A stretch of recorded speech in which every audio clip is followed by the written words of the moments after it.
While I was having lunch with my grandson, my phone buzzed on the white tablecloth. The screen flashed a red notification, security alert. Back door opened. I reached for my phone to dial 911, my heart hammering against my ribs. My grandson Trey reached across the table and placed his hand over mine. He was not scared. He was not panicked. He was laughing. He took a sip of his iced tea and looked me in the eye. "It is just Mom," he said. "She is moving our things in." "But she does not have a key," I stammered. Trey smiled a smile that did not reach his eyes. "You gave it to her last week, Grandpa. Don't you remember? You really are starting to lose it." That was the moment I realized the robbery was not happening by strangers. It was happening from the inside, and I was paying for the lunch. Before I continue this story, let me know where you are watching from in the comments below. Hit like and subscribe if you have ever had to stand up to family who underestimated your worth. My name is Curtis Wright. For 40 years, I worked as a risk management auditor for some of the biggest firms in Chicago. My job was simple. I looked at numbers, I looked at patterns, and I found the lies people tried to hide in the margins. I was good at it. I could spot a fraudulent transaction from a mile away or catch a CEO sweating over a missing decimal point. But as I sat there in that high-end bistro staring at my 22-year-old grandson, I realized I had missed the biggest red flag of my life. It was sitting right across from me eating a $30 lobster roll that I was paying for. The lunch was supposed to be a celebration. Trey had told me he was considering going back to finish his business degree. I wanted to encourage him. I wanted to believe that the boy I used to take fishing, the boy who used to cry when he scraped his knee, was still in there somewhere. But the young man sitting opposite me was a stranger. He wore a suit that I knew cost more than my first car, yet he had asked me for gas money last week. He checked his smartwatch, constantly tapping the screen with an impatience that made my teeth edge. He complained that the service was too slow. He made a face when I ordered just a soup. Then the notification came. My security system is not new, but it is reliable. I installed it myself 3 years ago, shortly after my wife Lucille passed away. The house was too big for one person, everyone said so. But that house was not just wood and brick. It was the museum of my life with Lucille. Every picture frame, every piece of furniture, every scratch on the hardwood floor had a story. I protected it because it was all I had left of her. The notification was specific. Back door, 12:15 p.m. I grabbed the phone. My instinct was immediate. Burglars. The neighborhood had been changing, gentrifying, yes, but also attracting a different kind of opportunist. I started to type the emergency number, my fingers stiff with adrenaline. "Relax, Grandpa." Trey's voice was casual. Too casual. He did not even look up from his plate. He sliced another piece of lobster, dipped it in butter, and put it in his mouth. I stared at him, the phone hovering halfway to my ear. "Someone is in the house, Trey. I have to call the police. The alarm is silent, but they need to know." He chuckled. It was a dry, condescending sound that I had heard him use with waiters, but never with me. "Put the phone down. It is just Mom. She said she would be there around noon." I froze. The noise of the restaurant, the clinking silverware, the low murmur of conversations seemed to fade away, leaving only the buzzing in my ears. "Skylar," I asked, my voice barely a whisper, "your mother is at my house." "Why?" Trey finally looked at me. He wiped his mouth with the napkin and sighed as if he were explaining simple addition to a toddler who just wasn't getting it. "She is moving our stuff in. Remember, we talked about this. You said we could move into the guest rooms to save on rent while Dad gets his business back on track." I never said that. I said the words firmly. My voice did not shake. I was 71, but my mind was sharp. I did complex Sudoku puzzles every morning. I managed my own stock portfolio. I remembered what I had for breakfast on this date 3 years ago. I absolutely never agreed to let my son Damien and his wife Skylar move into my sanctuary. Trey shook his head. He looked at me with a mixture of pity and annoyance. A look that said, "Here we go again." "See, this is what Mom was worried about," he said, leaning back in his chair. "You did say it. Last Sunday. We were watching the game. You said you were lonely. You said the house felt empty. You told Mom to bring the boxes over." I felt a cold chill run down my spine. It wasn't the air conditioning. It was fear. Not fear of the intruders, but fear of my own mind. Was it possible? Could I have said something like that in a moment of weakness? No. Impossible. "I did not see them last Sunday," I said, my voice rising slightly. "I was at the library last Sunday. I have the checkout receipts in my wallet right now." Trey didn't flinch.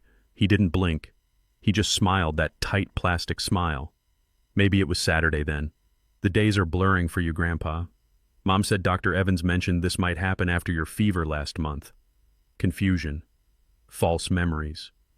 My hand gripped the table edge. Dr. Evans. They had spoken to my doctor. Since when?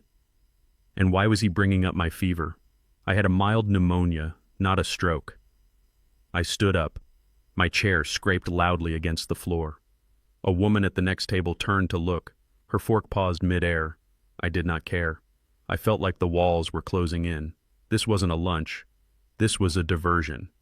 I am going home, I said. Trey rolled his eyes.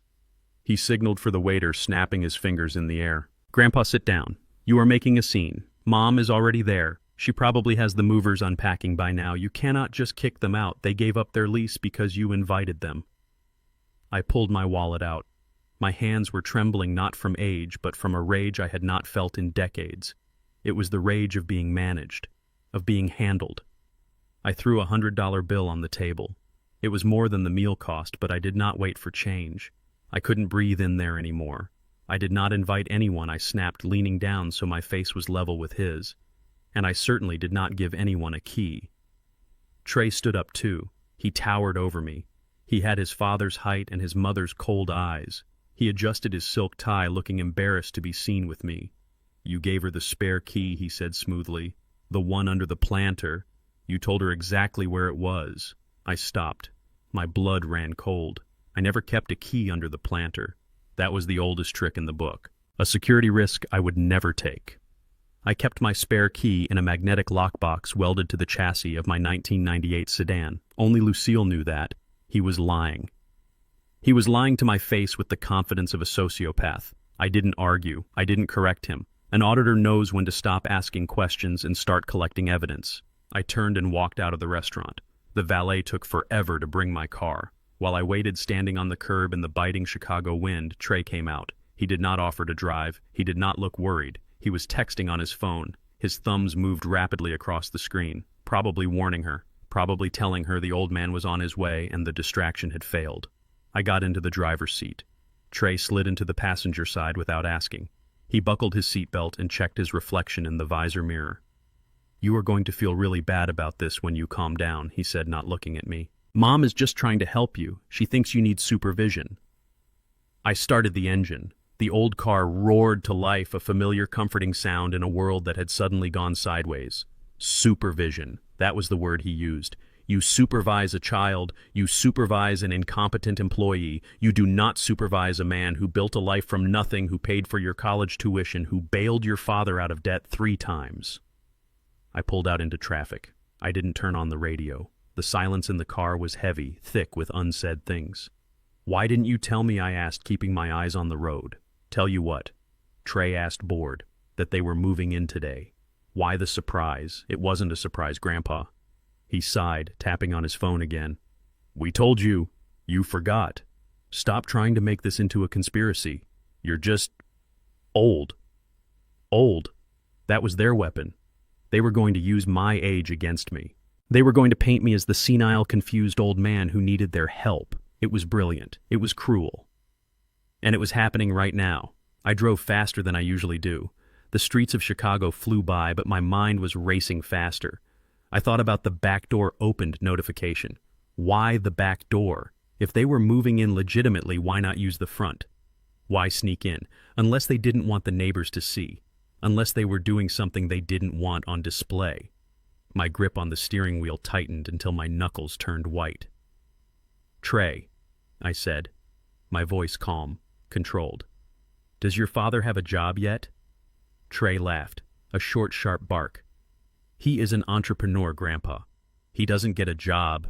He builds empires. He just hit a rough patch. A rough patch. That was code for bankruptcy. Again. And your mother? Is she still gambling?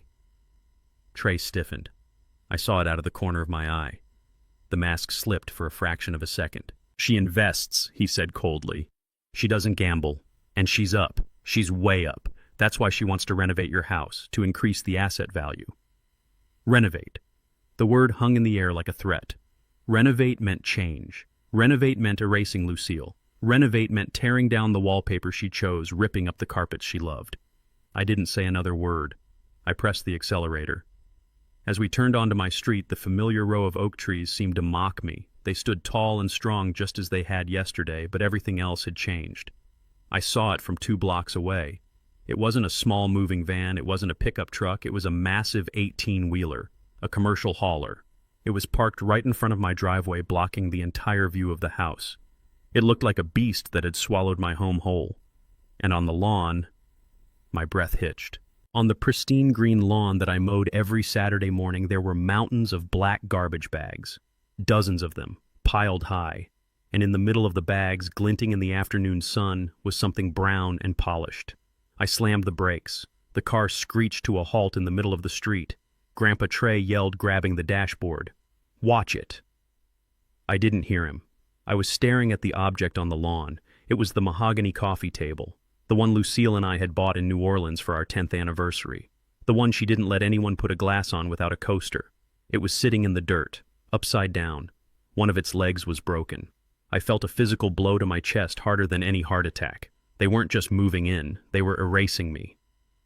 I unbuckled my seatbelt. My hands were no longer shaking, they were fists. The engine of my sedan ticked as it cooled, but my blood was boiling. I stepped out of the car and the smell of diesel exhaust filled my lungs. The massive 18-wheeler truck was idling, sending tremors through the pavement of my driveway.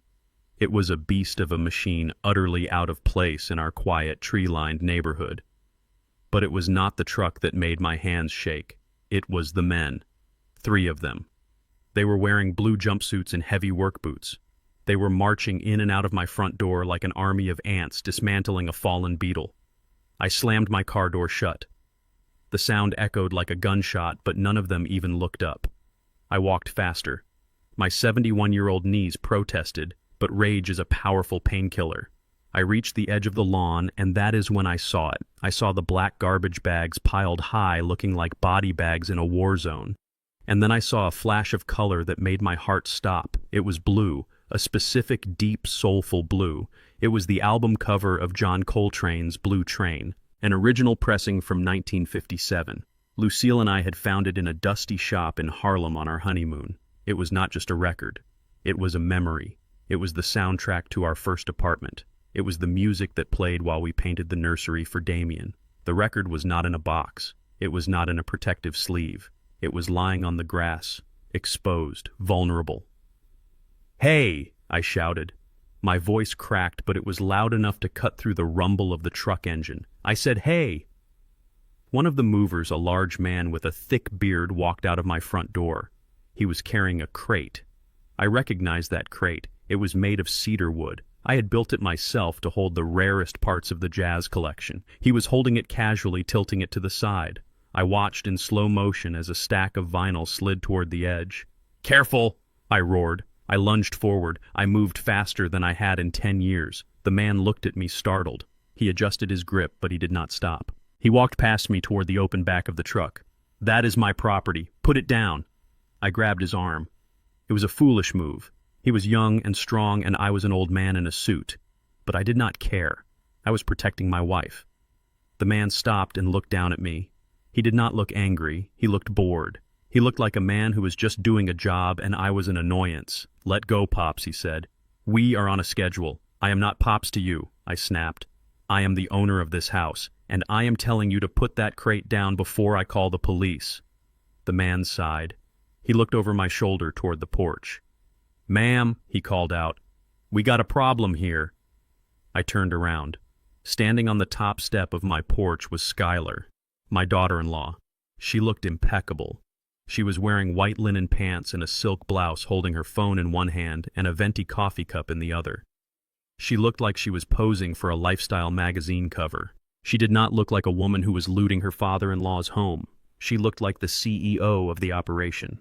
She lowered her sunglasses and looked at me. Her expression was not one of guilt. It was one of mild irritation. "Curtis," she said. Her voice was calm, smooth, and utterly devoid of warmth. "I thought Trey was taking you to the park after lunch." I stared at her. I could not believe the audacity. She was standing in the doorway where Lucille used to greet me every evening. She was standing there like she owned the bricks, the mortar, and the memories inside. "Tell them to stop," I demanded. I pointed a trembling finger at the mover. "Tell them to put my things back inside. Right now." Skylar took a sip of her coffee. She walked slowly down the steps. She moved with the confidence of someone who held all the cards. "We cannot do that, Curtis," she said. "The truck is rented by the hour. We have to clear the main floor today. The staging company is coming tomorrow morning to paint." Staging company. Paint. The words hit me like physical blows. "You are not painting my house," I said. I stepped toward her. "This is my house. Mine. I paid for it. I worked 40 years to pay for it. You have no right." Skylar stopped on the bottom step. She was eye level with me now. She smelled of expensive perfume and arrogance. "Actually, we do have the right," she said. She tapped her phone against her chin. "Damien and I are your legal guardians now. Remember the paperwork? We make the decisions about your living environment. And we decided that this environment is too cluttered. It is a safety hazard." Cluttered. She called my life clutter. She called Lucille's legacy a hazard. "That is a lie," I spat. "The house is pristine." Skylar gestured to the lawn. "Look at this junk, Curtis. Old records, dusty books, furniture that smells like mothballs. It is depressing. We are doing you a favor. We are modernizing. We are liquidating the assets that do not serve a purpose anymore." Liquidating. That was an auditor's word. It meant turning things into cash. It meant selling off the parts to save the whole. But she was not saving anything. She was stripping the carcass. I looked at the mover who was still holding the crate. I saw him glance at Skylar for instructions. "Load it up," she said to him. "And be careful with that crate." I looked it up on eBay. The crate alone is worth $50. The records inside are worth maybe $500 if we sell them as a lot. $500. I felt a scream building in my chest. That collection was worth thousands. But the money did not matter. What mattered was the Sunday afternoons. What mattered was the way Lucille would hum along to Ella Fitzgerald while she watered her plants. You could not put a price tag on that. But Skylar just had. $500, she repeated. "That will pay for the new light fixtures in the foyer." I felt dizzy. The world was tilting on its axis. My son's wife was selling my memories to buy lamps. "I am not letting you do this," I said. I turned away from her. "I am going inside. I am calling my lawyer. I am calling the police. I am going to stop this." I marched toward the front door. I had to get to the landline in the study. I had to find my documents. I had to find the deed. I had to prove that I was still a man, not a child to be managed. Skylar did not try to stop me physically. She did not grab me. She did not block my path. She just stood there on the lawn watching me with that faint, chilling smile. I reached the porch steps. I climbed them, my breath coming in short, sharp gasps. I reached for the heavy brass handle of the front door. My hand knew the shape of it. I had opened this door 10,000 times. I gripped the handle and pushed down. It did not move. I frowned. I must have locked it by habit when I left. I reached into my pocket and pulled out my keychain. I found the silver key, the one with the small piece of red tape on the head. Lucille had put that tape there 10 years ago so I could find it in the dark. I jammed the key into the lock. It did not go in. I pushed harder. Metal scraped against metal. A harsh grinding sound. The key slid in a fraction of an inch and then hit a wall. I pulled it out. I looked at the key. It was the right key. I looked at the lock, and then I saw it. The lock was new. It was not the tarnished brass deadbolt that had been there since 1985. It was shiny. It was gold. It was digital. There was a keypad above the handle that had not been there this morning. I stared at the keypad. The numbers glowed with a faint blue light. They mocked me. I tried the key again desperately. I jammed it against the metal, scratching the shiny new surface. "Open. Open, damn you." It did not open. I pounded on the door with my fist. The solid wood hurt my knuckles, but I did not stop. "Damien, I know you are in there. Open this door. Open this door right now." Silence. I pounded again. I kicked the bottom of the door. My shoe left a black scuff mark on the fresh white paint. "Damien, open the door." I heard a sound behind me. A slow, rhythmic clapping. I turned around. Skylar was standing on the lawn, clapping her hands slowly. "It is a smart lock, Curtis," she called out. "You can open it with an app on your phone, but we did not set up an account for you yet. We did not think you would be able to remember the passcode." She walked closer. She looked up at me, stranded on my own porch, locked out of my own life. "Besides," she said, We cannot have you wandering in and out while the contractors are working. It is a liability. You understand, right? An auditor should understand liability. My hand dropped from the door. I looked at the key in my palm. It was useless. It was a piece of metal that opened nothing. It belonged to a past that had been erased in the span of a 2-hour lunch. "Where is Damien?" I asked. My voice was hollow. "He is busy," she said. "He is in the master bedroom. We are measuring for the new king-size bed. The one you had was too small for us. The master bedroom. Lucille's room." My stomach churned. I felt like I was going to be sick. They were in our room. They were measuring our space for their comfort. "You are evil," I whispered. Skylar laughed. It was a bright tinkling sound that belonged at a cocktail party. "I am practical, Curtis. There is a difference. Now come down from there. The movers need to get the sofa out. And you are blocking the way."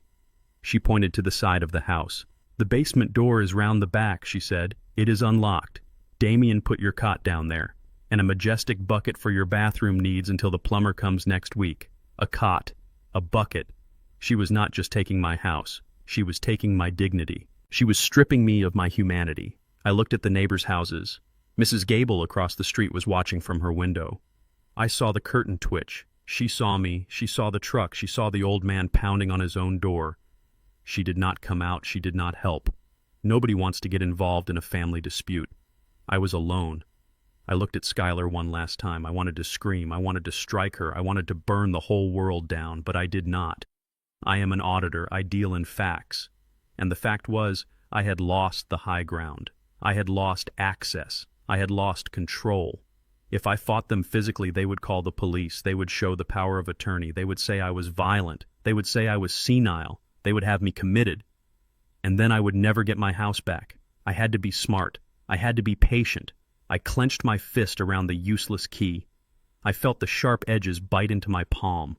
The pain grounded me. "Okay," I said. Skylar looked surprised. She had expected a fight. She had expected a tantrum. "Okay," she repeated. "I will go to the basement," I said.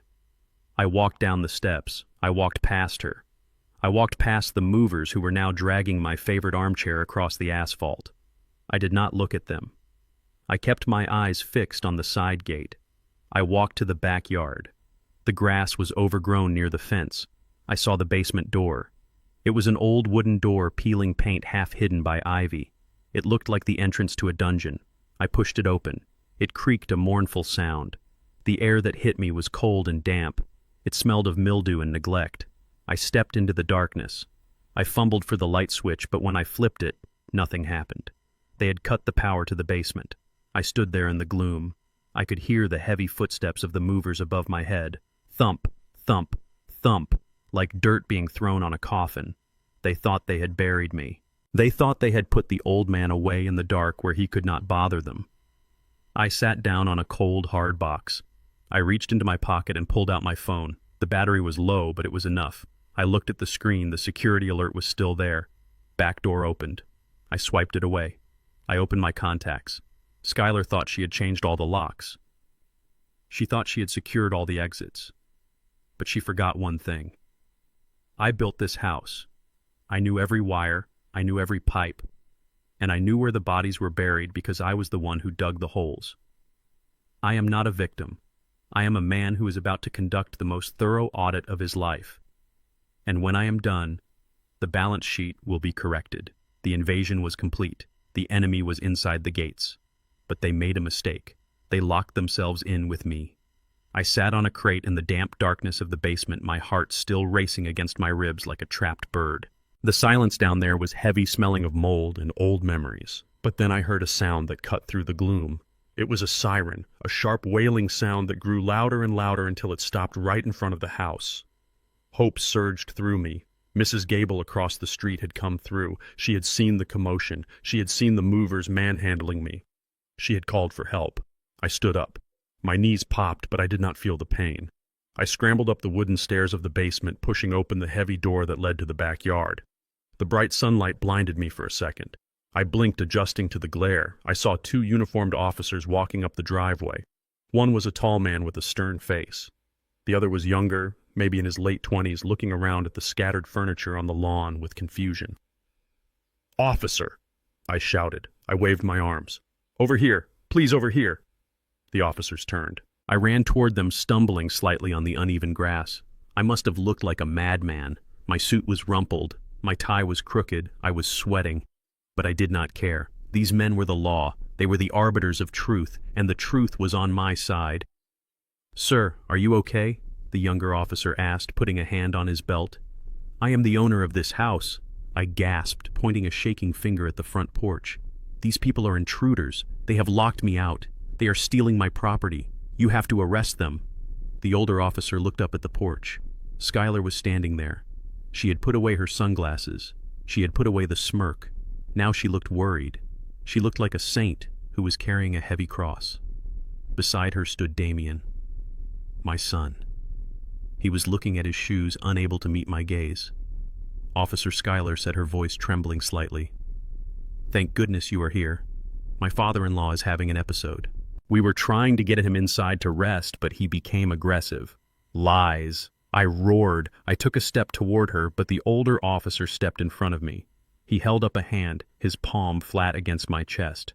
"Calm down, sir," he said firmly. "Let us get to the bottom of this." "What is your name?" "I am Curtis Wright," I said, straightening my back. "I am a retired auditor. I have lived here for 40 years. That man is my son Damien, and that woman is his wife. They are trying to take my home." The officer looked at Damien. "Is this true, sir?" Damien looked up. His eyes were red. He looked like he hadn't slept in a week. He opened his mouth, but no sound came out. He looked at Schuyler. She nudged him, a sharp, subtle movement of her elbow. "He is confused," Officer Damien whispered. His voice was so low I could barely hear it. "He has been sick. The fever. It affected his mind." The betrayal hit me harder than a physical blow. My own son, the boy I had taught to ride a bike. The man I had bailed out of debt 3 times. He was standing there rewriting reality to suit his wife's ambition. "I am not confused," I said, my voice steady despite the rage boiling inside me. "I am perfectly lucid. Ask me anything. Ask me the date. Ask me the current stock price of Apple. Ask me who is the president." Schuyler walked down the steps. She was holding a leather folder. She walked past me as if I were a ghost and handed the folder to the older officer. "We did not want it to come to this," she said softly. "We love Curtis. We want him to be safe, but he is not capable of making decisions anymore. Here are the documents." The officer opened the folder. He began to read. I watched his eyes scan the page. I saw his expression change from suspicion to understanding. "What is that?" I asked. "It is a power of attorney," the officer said. He looked at me with pity. "A medical and financial power of attorney. Signed by you, Mr. Wright. Dated last month." I froze. I remembered the hospital room, the beeping monitors, the fog in my brain from the medication. Damien had come in with a stack of papers. "Just insurance forms, Dad," he had said. "Just standard procedure so we can pay the hospital bill." "I trusted you," I whispered, looking at Damien. "You told me those were insurance forms." Damien turned away. He could not look at me. He studied the grain of the wood on the porch railing as if it were the most interesting thing in the world. Schuyler answered for him. "We explained everything to you, Curtis. You were just too sick to remember. The doctor agreed that you needed support. This grants us full guardianship over your estate and your living arrangements." The officer closed the folder. He handed it back to Schuyler. "The paperwork seems to be in order, sir," he said to me.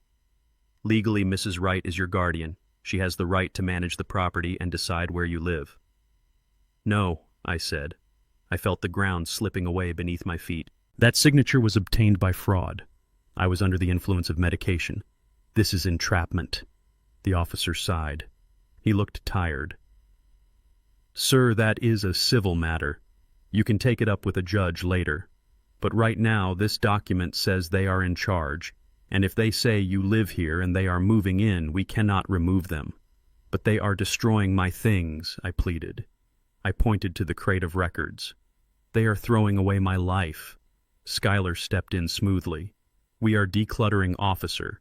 Preparing the house for a safer environment. You know how hoarders can get. Fire hazards. Hoarder. She called me a hoarder. My house was immaculate." The officer nodded. He looked at me with that same condescending look Trey had given me at the restaurant. "Mr. Wright," he said, "I suggest you listen to your family. They seem to want what is best for you. Do not make us come back here. If we have to return for a disturbance, we might have to take you in for a psychiatric evaluation. You do not want that. A psychiatric evaluation, that was the threat. That was the checkmate. If I fought, they would lock me up in a ward. If I submitted, they would lock me up in my own basement. I looked at the young officer. He looked uncomfortable. He knew something was wrong. He saw the expensive car Skylar drove. He saw the fear in Damien's eyes. But he followed his superior's lead. He said nothing. "We are leaving now," the older officer said. "Keep it down, folks." They walked back to their patrol car. I watched them go. I watched the flashing lights disappear down the street. The silence returned. But this time it was different. It was the silence of a prison cell after the door slammed shut. Skylar turned to me. The mask of the concerned daughter-in-law vanished instantly. Her face hardened into stone. "You just made a big mistake, Curtis," she hissed. "Calling the cops. Really? Do you want to go to the state asylum? Because I can make one phone call and have you strapped to a bed by dinner time." I looked at Damien. "Say something," I challenged him. "You are letting her do this. You are letting her threaten your father." Damien finally looked at me. His eyes were wet, but his jaw was set. "Dad, just do what she says. Okay, it is easier this way. We just need the money. Once the house is sold, we will find you a nice place, I promise." "A nice place? Like a kennel for an unwanted dog?" Skylar laughed. She walked up to me and poked a manicured finger into my chest. "Forget the nice place," she said. "You are staying right here until we find a buyer, and you are going to stay out of sight. I do not want you scaring off the investors with your crazy old man act." She pointed a finger toward the side of the house, toward the ivy-covered door I had just emerged from. "That is your room now," she said. "The basement." "But there is no bathroom down there," I said. My voice sounded strange to my own ears, small, defeated. "There is a bucket," Skylar said. "Use it, and do not come upstairs. I just had the hardwood floors polished in the hallway. I do not want you scuffing them with your cheap shoes." She turned to Damien. "Get inside," she ordered. "We have to finish measuring the kitchen before the contractor arrives." Damien hesitated. He looked at me one last time. For a second I saw the boy I used to know. The boy who cried when his goldfish died. The boy who used to draw me cards for Father's Day. "I am sorry, Dad," he mouthed. No sound, just the shape of the words. Then he turned and followed his wife into the house. The heavy front door closed with a click. I heard the digital lock engage. Beep, beep, whir. I was left standing on the lawn. The movers were gone. The truck was gone. The police were gone. The sun was starting to set, casting long, distorted shadows across the grass. My coffee table was still upside down in the dirt. My records were still scattered like debris from a crash. I walked over to the blue album cover, John Coltrane. I picked it up. The cardboard was damp from the grass. The vinyl inside was cracked. I held it to my chest. I did not cry. Auditors do not cry when they find a discrepancy. They investigate, they calculate, they prepare. I walked slowly to the side of the house. I opened the basement door. The darkness swallowed me. I pulled the string for the single light bulb that hung from the ceiling. It flickered to life, casting a sickly yellow glow over the concrete walls. There was a cot in the corner, an army surplus cot with a thin gray blanket.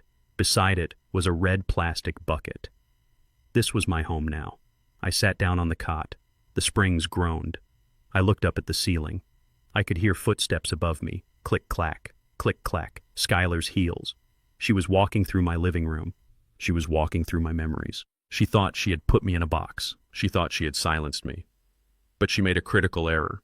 She put me in the basement. And the basement is where I keep the archives. I looked at the wall behind the cot. It was covered in old wooden shelving packed with cardboard boxes that Skylar had deemed trash. Dusty, forgotten boxes marked 1980 to 1990. Taxes. Legal. I stood up. I walked over to the shelf.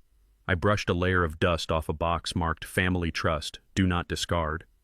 Skylar had the power of attorney. She had the police. She had the physical strength. But I had the paper trail. I pulled the box down. It was heavy. I set it on the cot and opened the lid. The smell of old paper filled the small room. It was the smell of ammunition. I took out the first file. The first night in the basement was the longest of my life. I sat on the edge of the army cot and stared at the red plastic bucket in the corner. That bucket was my toilet. That bucket was the sum total of the respect my family had left for me. Upstairs I had 3 bathrooms with heated marble floors and gold-plated fixtures.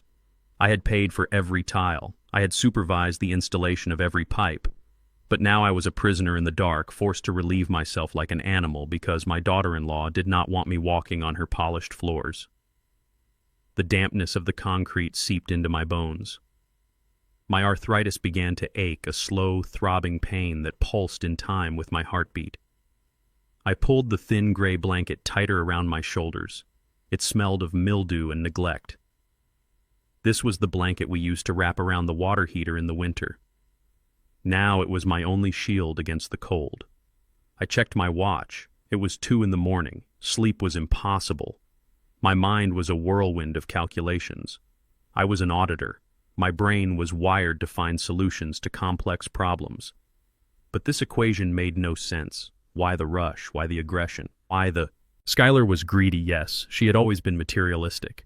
But this level of cruelty required a catalyst. People do not usually turn into monsters overnight unless they are being chased by something even more monstrous. I needed water. My throat was parched.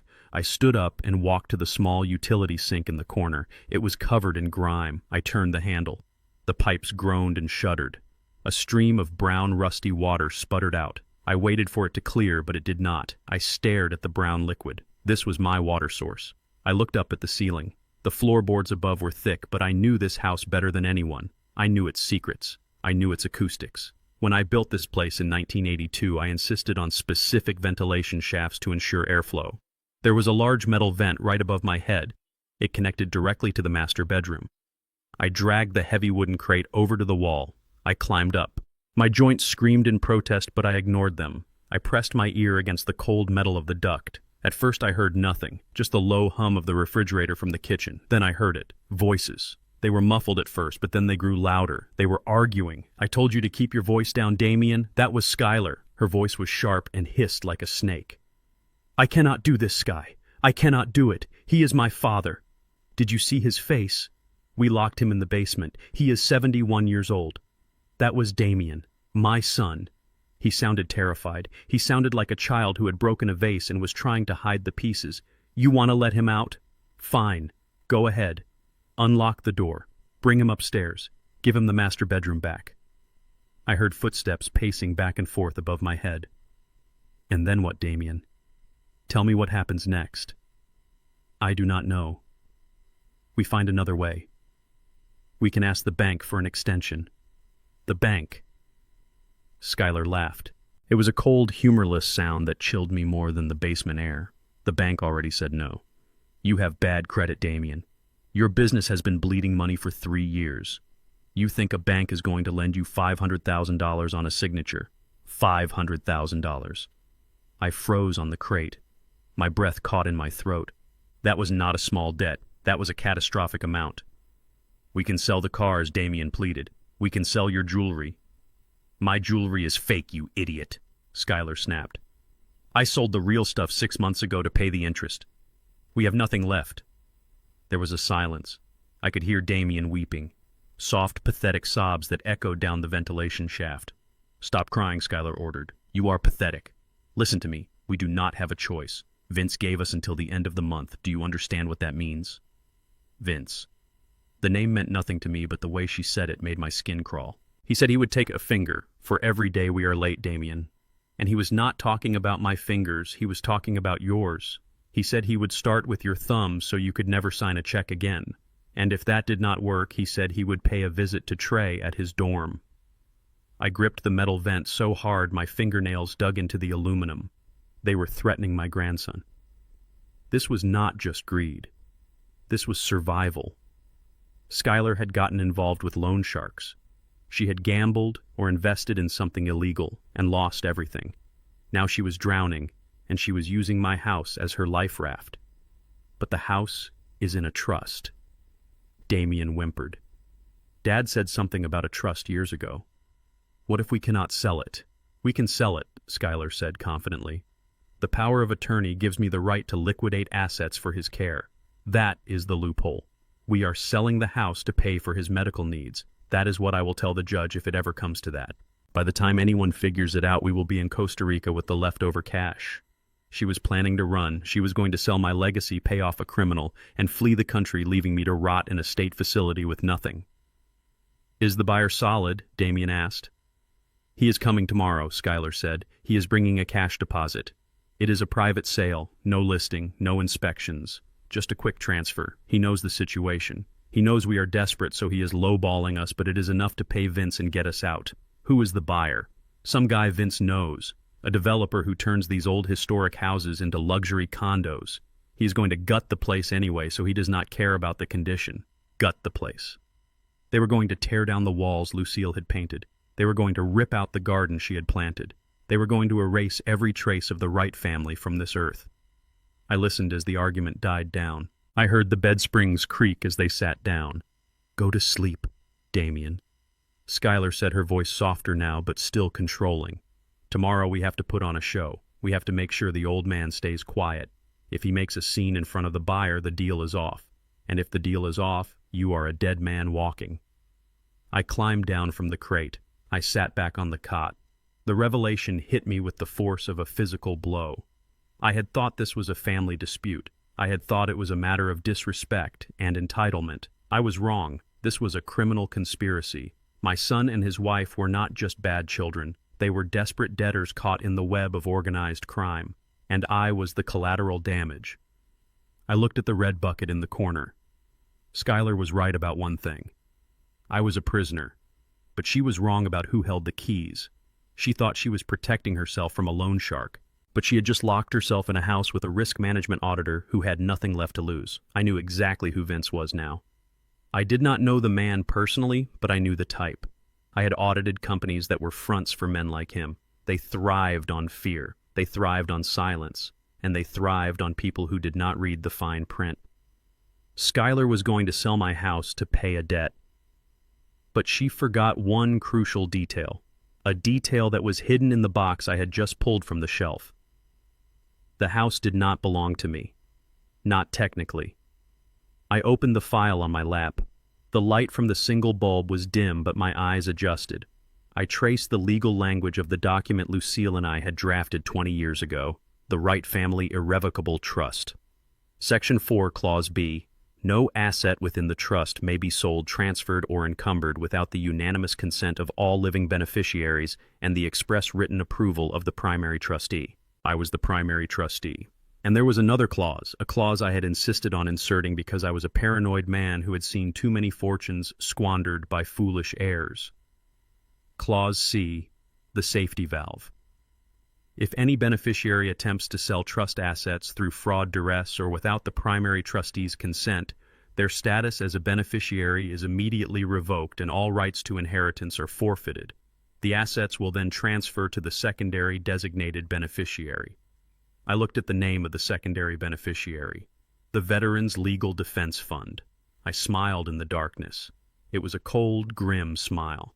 If Skylar signed that sale document, she was not just selling a house she could not sell. She was legally disinheriting herself and my son. She was signing her own financial death warrant. But I could not tell them. Not yet. If I told them now, Skylar would find another way. She was desperate. Desperate people do dangerous things. If she knew the house was unsellable, she might try to forge my signature on something else. Or worse, she might decide that a dead trustee was easier to deal with than a living one. I had to let her do it. I had to let her walk into the trap. I had to let her bring the buyer here. I had to let her take the money. I had to let her sign the papers. I needed to catch her in the act of committing a felony. I looked up at the ceiling again. The house was quiet now. They were sleeping, dreaming of Costa Rica, dreaming of freedom. "Enjoy your sleep, Damien," I whispered to the darkness. "Because when you wake up, the audit begins." I laid back on the hard cot. I did not sleep. I stared at the cobwebs in the rafters. Tomorrow I would have to play my part. I would have to be the broken old man. I would have to be the confused, senile burden. I would have to endure the bucket and the cold and the humiliation. I would let them strip away my dignity layer by layer. Because with every layer they stripped away, they were digging their own graves deeper. Skylar wanted to sell the house to save her skin. She did not realize that the house was already rigged to explode, and I was the one holding the detonator. The smell hit me first. It was not the smell of coffee or bacon which used to wake me up on Sundays. It was a sharp chemical sting that burned my nostrils and made my eyes water. It smelled like erasure. It smelled like a hospital hallway. I sat up on my army cot and rubbed my stiff neck. The basement was cold, but the air coming through the vents was thick with fumes. I walked over to the wooden stairs and listened. Above me I heard the hiss of spray guns and the slap of wet rollers against dry wood. They were not just cleaning. They were not just decluttering. They were covering everything up. I climbed the stairs quietly. The door to the kitchen was cracked open just an inch. I put my eye to the gap. What I saw made my knees buckle. My kitchen, the kitchen Lucille and I had designed in 1982, was being destroyed. We had spent months choosing the cabinetry. It was solid mahogany imported and hand-carved. It was dark, rich, and warm. It held the history of every Thanksgiving dinner, every Christmas morning, every quiet cup of tea we had shared for 40 years. Now a man in white coveralls was standing there with a spray gun. He was coating the mahogany in a thick, blinding layer of white paint. Faster, Skylar's voice barked from the living room. "We need 2 coats before noon. The buyer wants a modern farmhouse look. Bright, clean, no more of this depressing dungeon vibe. Depressing." She called the craftsmanship of a master carpenter depressing. She called the warm embrace of my home a dungeon. I watched as the white paint covered the wood grain. I watched the soul of my house disappear under a layer of cheap latex. It was a metaphor for what she was doing to my life. She was whitewashing me. Whitewashing. She was painting over my history, my struggles, and my victories to make me palatable for a quick sale. I wanted to burst through the door. I wanted to grab the spray gun and smash it. I wanted to scream that mahogany costs 10 times what that paint costs. I wanted to tell her that you do not paint over hardwood. It is a sin against architecture. It is a sin against taste. But I stopped myself. I am an auditor. I do not act on emotion. I act on evidence. I stepped back down into the darkness of the basement. The image of the white paint burned into my retinas. My heart was pounding, but my mind was beginning to clear. Skylar was making changes, major structural and cosmetic changes. I looked at the boxes stacked against the wall, the boxes she had thrown down here because she thought they were trash. I walked over to the stack. I ignored the hunger in my stomach. I ignored the throbbing in my joints. I began to dig. I was looking for a specific file, a blue folder with a gold seal. I moved aside old tax returns. I moved aside warranties for appliances that had broken 10 years ago. I moved aside grade school report cards for Damien. Then I found it. It was at the bottom of a box marked miscellaneous. I pulled it out and wiped the dust from the cover.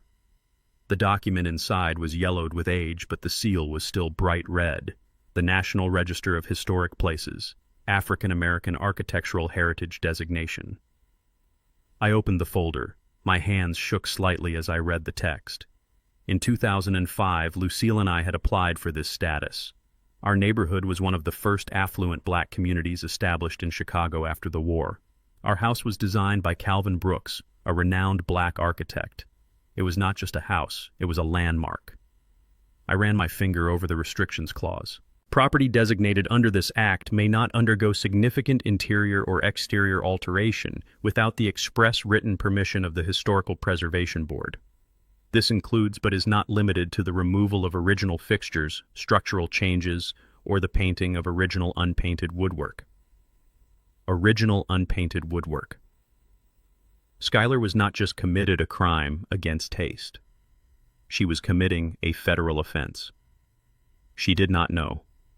Of course she did not know. She saw the house as a pile of bricks to be flipped. She did not know the history. She did not know that painting that mahogany was illegal without a permit that took 6 months to acquire. A smile touched my lips. It was a small, cold smile. She was destroying the value of the asset she was trying to sell, and she was breaking the law to do it.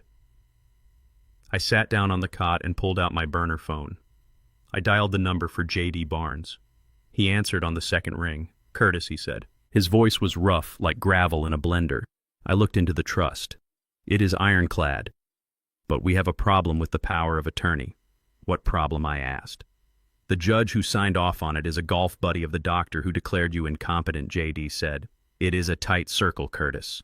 If we challenge it now, they will drag it out in court for months. They will freeze your accounts. They will force you into evaluation. By the time we win, the house will be sold and the money will be in the Caymans. They are painting the mahogany, I said. Silence on the other end. JD knew my house. He had sat in that kitchen 100 times. They are what he asked. They are painting it white, I said. They are trying to make it look like a farmhouse. That is a crime, JD growled. That wood is irreplaceable. It is also a violation of the Historical Preservation Act, I said. I have the certificate right here. JD paused. I could hear the gears turning in his brilliant legal mind. You have the certificate? The original? Yes, I said. And they do not have a permit. I checked the city website on my phone. No permits have been filed for this address. Curtis J.D. said, his voice dropping to a whisper. This changes things. This is not just a civil dispute anymore. This is destruction of protected property. But listen to me carefully. I am listening. Do not stop them. I gripped the phone. What, J.D., they are ruining it.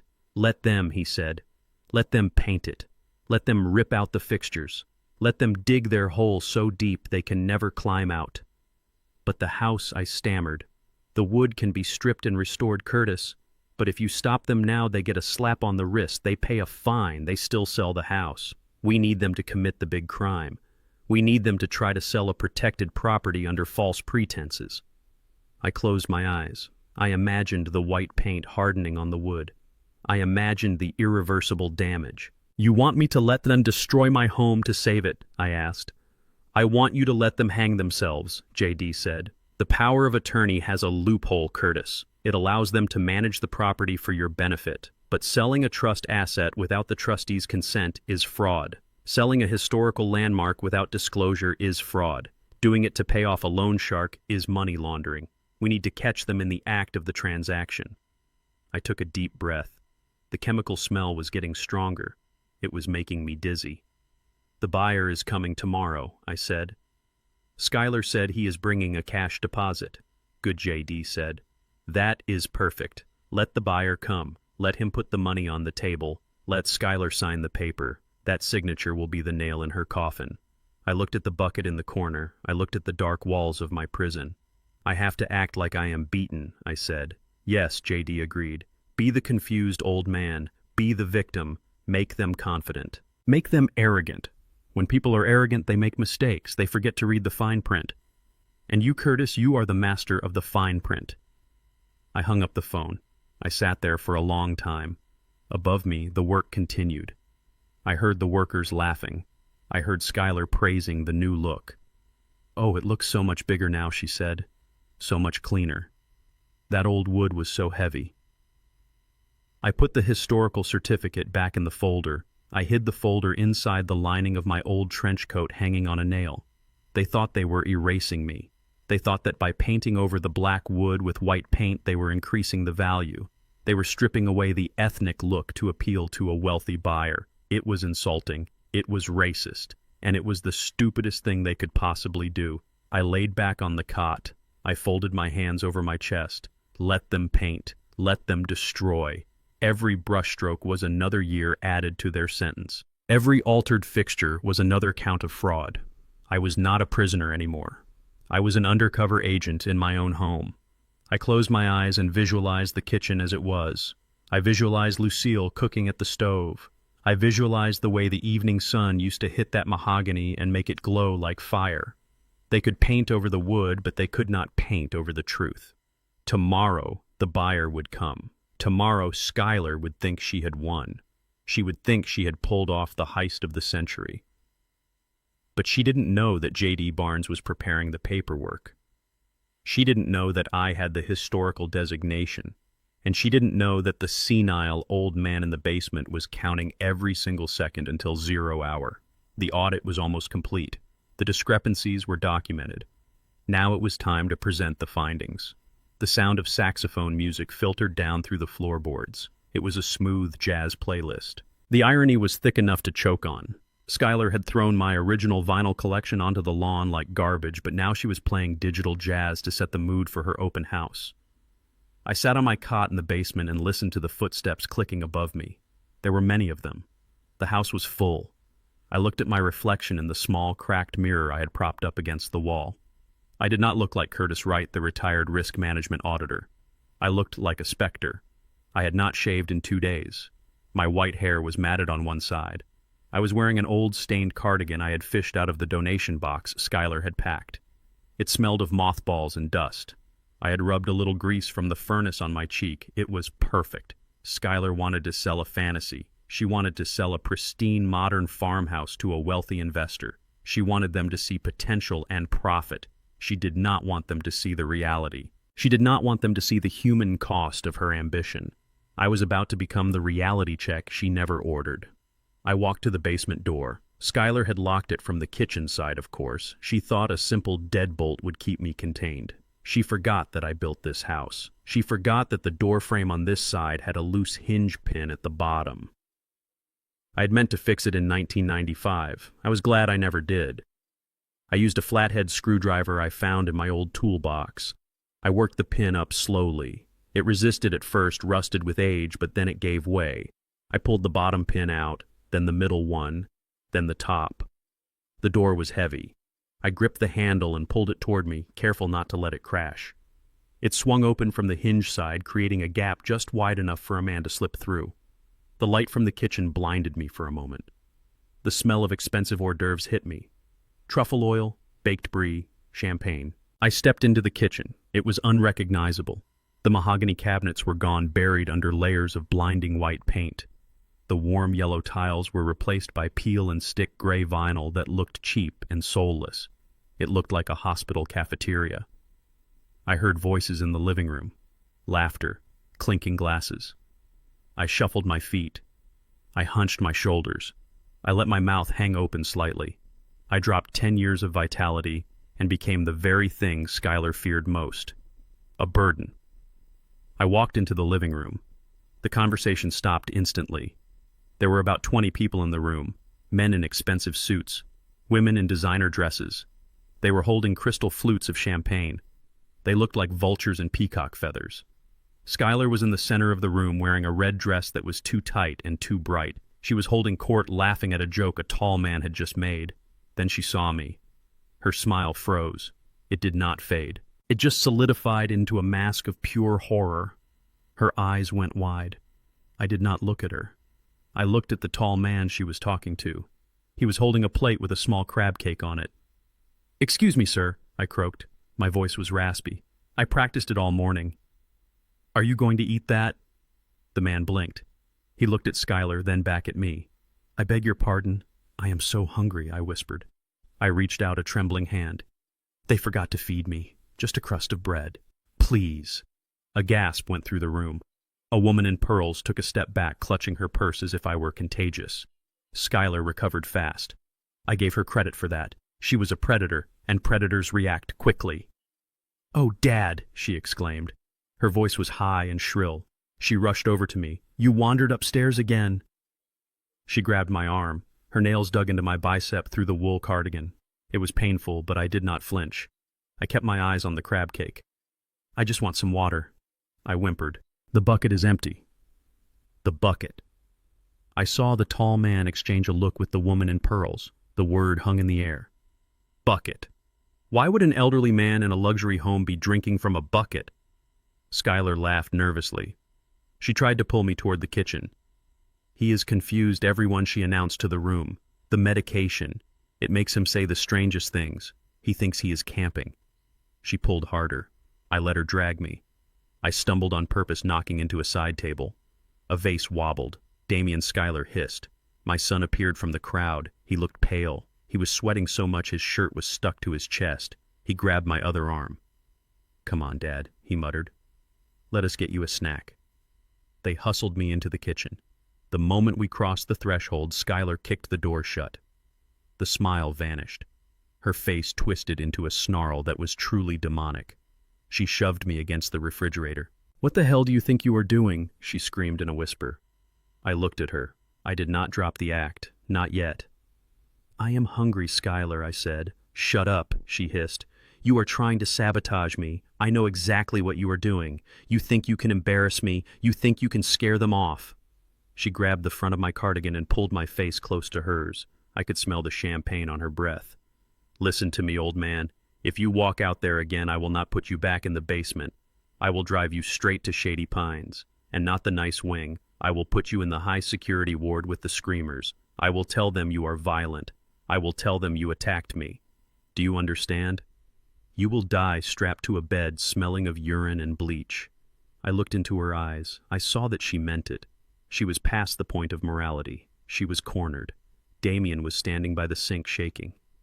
Sky, take it easy, he whispered. He is just hungry. Let me give him a sandwich. Do not give him anything, Skylar snapped. He goes back in the hole, now. She turned to open the basement door but then stopped. She realized the hinges were popped. She looked at the door, then at me. You took the door off, she asked, disbelief coloring her voice. You senile old bat. You took the door off. I fixed the hinge, I said innocently. It was loose. She let out a sound of pure frustration. She looked like she wanted to hit me. Damien, fix the door. Nail it shut if you have to. Just keep him in there until the contracts are signed. She smoothed her dress. She checked her reflection in the microwave door. She took a deep breath, preparing to put the mask back on. I am going back out there, she said.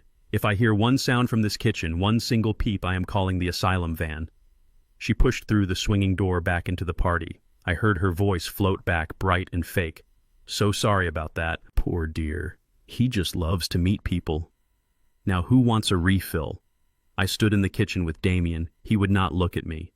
He was trying to jam the hinge pin back in with the heel of his shoe. Damien, I said softly. He flinched. Dad, please. Just go downstairs, please. You are sweating, Damien, I said. He stopped hammering. He leaned his forehead against the doorframe. It is hot in here, he lied. It is not the heat, I said. It is the fear. He turned to look at me. His eyes were wide-rimmed with red. You do not know what is happening, Dad. You do not understand. I know about Vince, I said.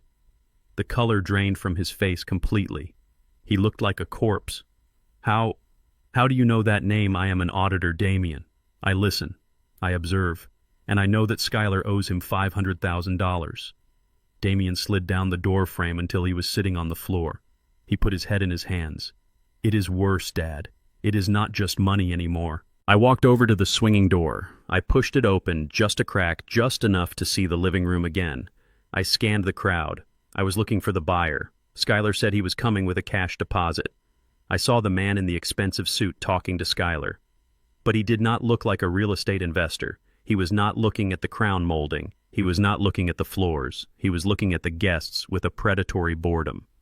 Then I saw another man standing in the corner. He was not drinking champagne. He was wearing a black leather jacket over a black t-shirt. He was thick-necked with a scar running through his left eyebrow. He looked completely out of place among the pearls and suits. He was staring directly at the kitchen door. He was staring at me. No. He was staring at Damien through the crack in the door. I looked at the man's hand. He raised it slowly to his neck. He extended his thumb.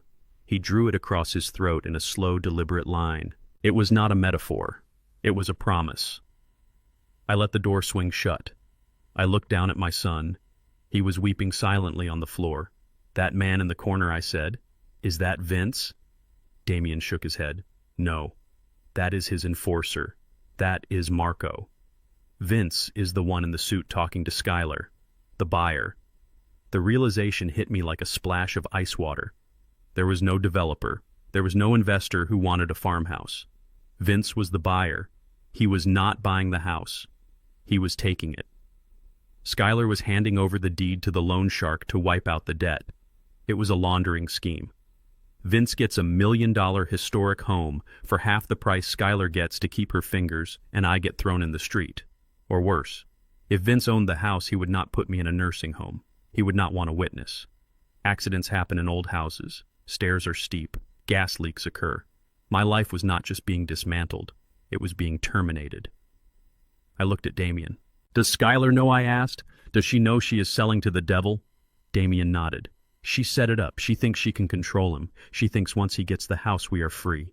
She is a fool, I said. You do not do business with sharks and walk away with all your limbs. I looked around the kitchen. My white kitchen. My prison.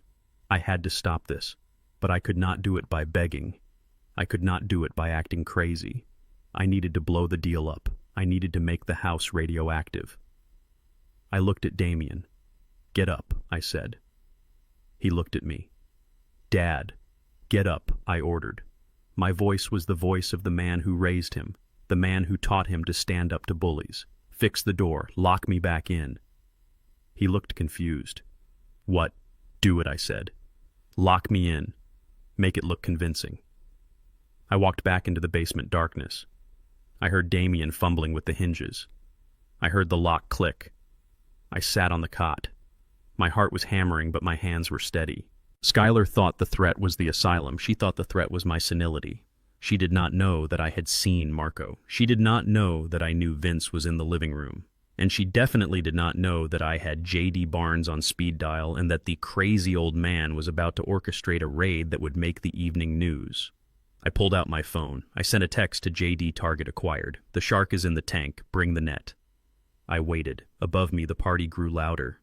They were celebrating the sale. They were toasting to their success. Let them drink, let them laugh. Because the hangover was going to be brutal. The last guest left at 2 a.m. I heard the heavy front door close and the digital lock engage with a cheerful little chime that sounded like a mockery. The music stopped. The laughter died. The house settled into a heavy, suffocating silence. I sat on my cot in the basement and waited. I knew he would come. My son Damien was weak, but he was not completely cold. Not yet.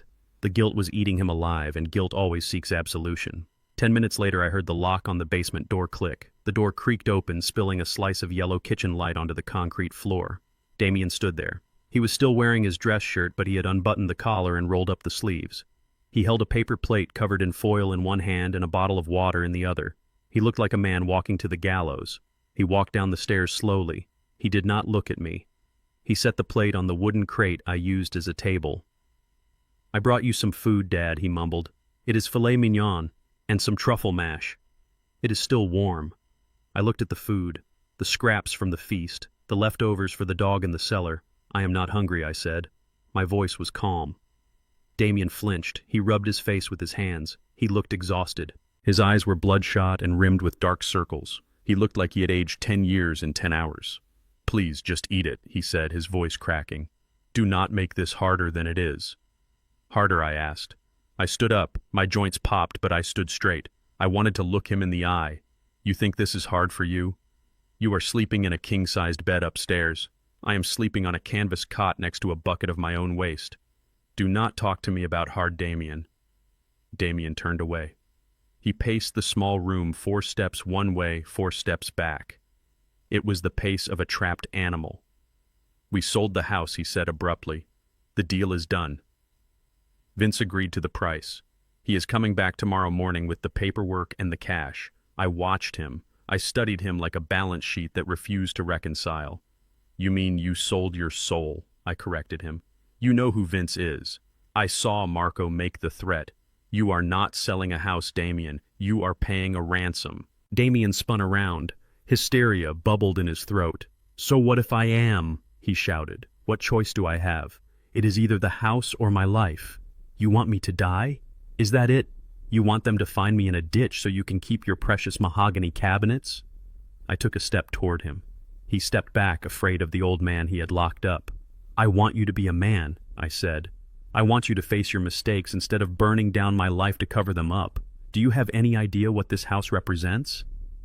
"It is just a house," Damien screamed. "It is just bricks and wood. Stop acting like it is a cathedral." "It is not just a house," I roared back. My voice echoed off the concrete walls, silencing him for a second. I walked over to the shelf. I pulled down an old, dusty photo frame. It was a black and white picture of Lucille and me standing in front of this house in 1982. We were young, we were tired, but we were proud. "Look at this," I demanded. I shoved the photo toward him. "Look at your mother's hands. Do you see those calluses?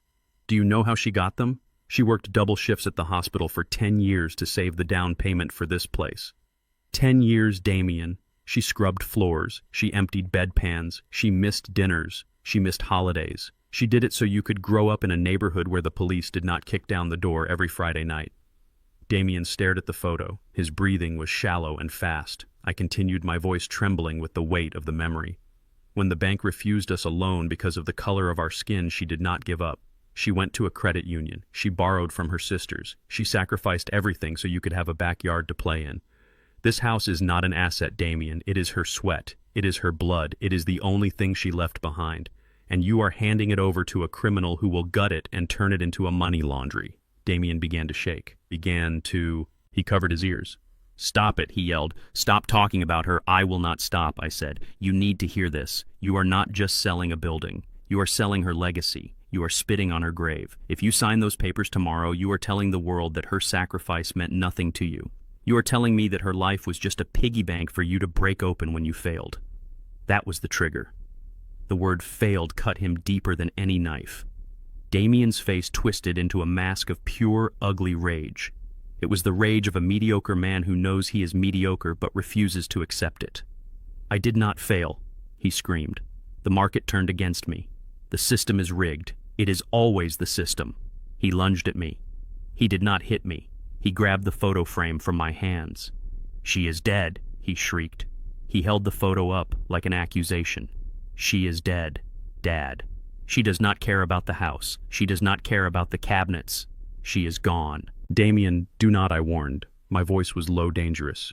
But he was past the point of return. He wanted to hurt me. He wanted to break the only thing I had left because he was broken inside. "You are the selfish one," he yelled. "You are sitting on $1 million while your son is drowning. You care more about this dead woman and her dusty memories than you care about my life."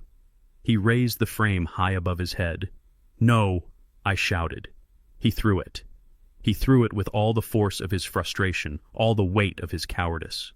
The frame hit the concrete floor at my feet. The sound was not loud. It was a sharp final crack. The glass shattered into 1,000 jagged pieces. The silver frame bent. The photo of Lucille, smiling and proud, was sliced down the middle by a shard of glass. Silence rushed back into the room. Absolute ringing silence. Damien stood there, his chest heaving, his hands still raised in the follow-through of the throw. He looked down at the broken glass. He looked at my face. For a second, I saw regret in his eyes. I saw the realization of what he had done. He opened his mouth to speak. Maybe to apologize. Maybe to blame me again. I did not let him speak. I looked down at the photo. I looked at the glass scattered across the gray floor. Something inside me turned off. For 71 years, I had been a father. I had been a provider. I had been a protector. I had forgiven the bad grades. I had forgiven the crashed cars. I had forgiven the dropped college courses and the failed business ventures. I had always kept a line of credit open for him in my heart. But as I looked at Lucille's face cut in two by his violence, I closed the account. I did not yell. I did not strike him. I did not cry. I became the auditor. I crouched down slowly. My knees hurt, but I did not show it. I began to pick up the larger pieces of glass. I gathered them in my palm. They bit into my skin, but the pain was distant, irrelevant. "Dad," Damien whispered. His voice was shaking. I didn't mean to." I stood up. I held the broken glass in one hand. I looked him directly in the eyes. My face was a blank sheet of paper. "Get out," I said. Damien took a step forward. "Dad, listen. I am not your father," I said. The tone was conversational, factual. It was the tone I used when I told a CEO his company was insolvent. What Damien whispered. "My son died a long time ago," I said. "I do not know who you are, but you are trespassing on my property." "Dad, stop it. You're scaring me." Damien stammered. "Turn around," I said. "Walk up those stairs, lock the door, and do not come back down here until the police come to take you away." Damien stared at me. He searched my face for anger, for heat, for anything he could argue with, but he found nothing. He found a wall of ice. He backed away. He looked at the broken photo one last time, then turned and ran up the stairs. He stumbled on the top step, then slammed the door shut. I heard the lock engage. Then I heard him slide the heavy bolt home. I was alone again. I sat down on the cot. I placed the broken photo on the crate next to the cooling filet mignon. I carefully picked the glass shards out of the frame. I tried to fit the two halves of the picture together. Lucille's face was severed, but if I held it just right, she looked whole again. "I am sorry, Lucy," I whispered to the picture. I tried. I really tried. I took a deep breath. The air in the basement felt different now. It was no longer a prison. It was a waiting room. Damien had made his choice. He had chosen the shark over his father. He had chosen violence over history. I reached into the lining of my trench coat and pulled out the file with the trust documents, the file with the historical preservation certificate. I opened the section on beneficiary revocation. I took a pen from my pocket. It was a cheap ballpoint, but it worked. I drew a single straight line through the name Damien Wright. It was done. I was no longer saving the house for him. I was saving it from him. I looked at the time. It was 3 a.m. In 6 hours, Vince would arrive. In 6 hours, the closing ceremony would begin. I lay back on the cot. I did not sleep. I stared at the ceiling, visualizing the events of the next day. I planned every move, every word, every silence. Damien thought he had broken me by breaking the picture. He did not understand physics. When you break glass, you create edges, sharp, invisible edges that can cut you to the bone if you handle them wrong. I was the glass now, and tomorrow when they tried to pick me up and throw me away, they were going to bleed. At 4 a.m, the world is gray. It is a color that I have become very familiar with in my line of work. Gray is the color of uncertainty. It is the color of the fine print. It is the color of the fog that hides the truth until the sun comes up to burn it away. I sat on the edge of my cot and listened to the silence of the house above me. Damien and Skylar were asleep in the master bedroom, probably dreaming of the millions they thought they would have by noon. They were sleeping the deep, heavy sleep of the guilty who believe they have gotten away with it. I did not sleep. I had work to do. I stood up and moved toward the basement door. The hinge pins I had loosened earlier were still slack. I worked them out silently, one by one. I set them on the concrete floor. They made no sound. I pulled the heavy wooden door toward me, creating a gap just wide enough to slide through. The night air hit me like a splash of cold water. It smelled of wet grass and impending rain. I took a deep breath, filling my lungs with the first taste of freedom I had had in 48 hours. But I was not leaving. Not yet. I slipped through the shadows of the backyard, moving along the fence line where the lilac bushes had grown wild. I knew every inch of this yard. I knew where the ground was uneven. I knew where the loose stones were. I moved like a ghost in my own kingdom. I reached the back alley. A black sedan was parked under the street lamp, its engine idling so quietly it was barely a whisper. The window rolled down as I approached. J.D. Barnes looked older than I remembered. His face was a map of wrinkles carved by 40 years of fighting in courtrooms. He looked at me with eyes that had seen everything and yet still held a spark of righteous anger. "Get in, Curtis," he said. His voice was rough like gravel. I opened the passenger door and slid inside. The car was warm. It smelled of old leather and strong coffee. It was a sanctuary. "You look like hell," Curtis J.D. said, handing me a thermos. "I feel like hell," I admitted, taking a sip. The coffee was black and bitter, just the way I liked it. But my mind is clear, J.D. clearer than it has been in years. J.D. reached into the back seat and pulled out a thick briefcase. He set it on his lap and clicked the latches open. He pulled out a blue folder with a gold seal. I pulled the original trust documents from the archives, J.D. said. "You were right. Your memory is better than mine.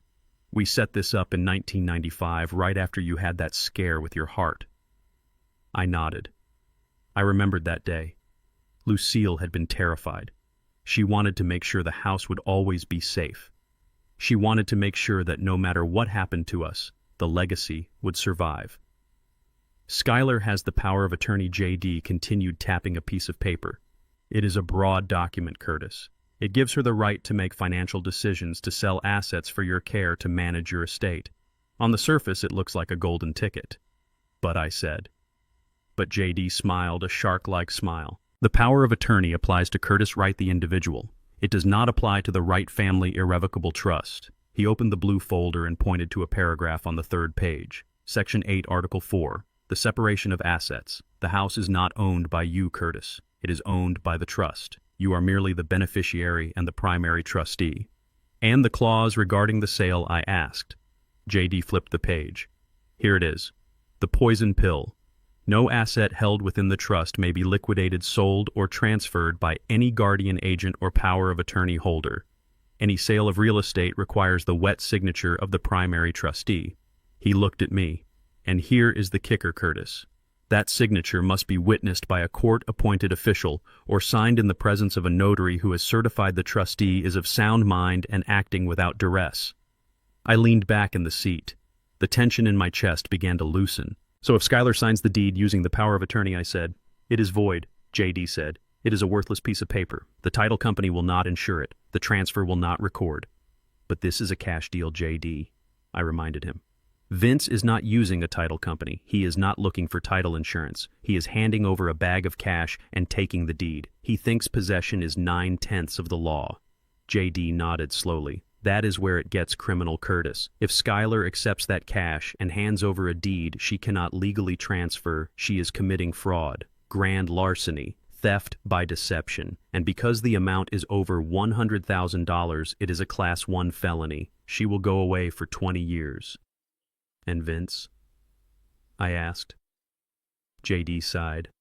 Vince is a different animal. If he finds out he bought a fake deed, he will not sue her. He will kill her.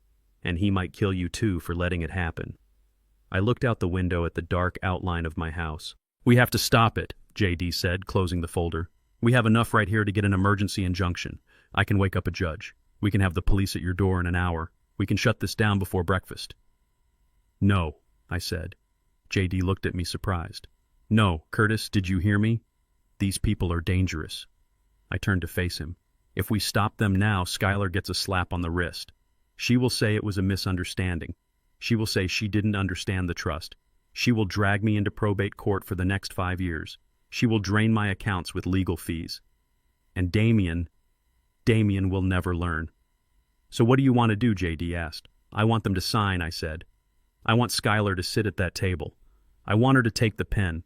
I want her to look Vince in the eye and guarantee him that the property is hers to sell. I want her to accept the money. I want the crime to be completed. J.D. shook his head. That is high-stakes poker, Curtis. You are playing with fire. I am a risk management auditor, J.D., I said. I have calculated the risk, and I am willing to take it. But there is one problem, J.D. said. Vince is not stupid. He might bring his own notary. He might demand that you sign something to waive your rights. If they drag you upstairs and put a gun to your head, that is exactly what I want them to do, I interrupted. J.D. stared at me. You want them to threaten you. I want them to commit kidnapping and extortion in front of a witness, I said. Who is the witness? J.D. asked. You. They will say you are senile. No, I said. You. I pointed to the small camera pen in J.D.'s shirt pocket. I need you to come inside, I said, not as my lawyer, as the buyer's attorney. J.D. frowned. What Vince doesn't know you, I said. Skylar doesn't know you. You are just a name in my old files. I want you to walk in there at 9 a.m. Tell them you represent a third-party interest. Tell them you heard the house is for sale. Bluff your way in.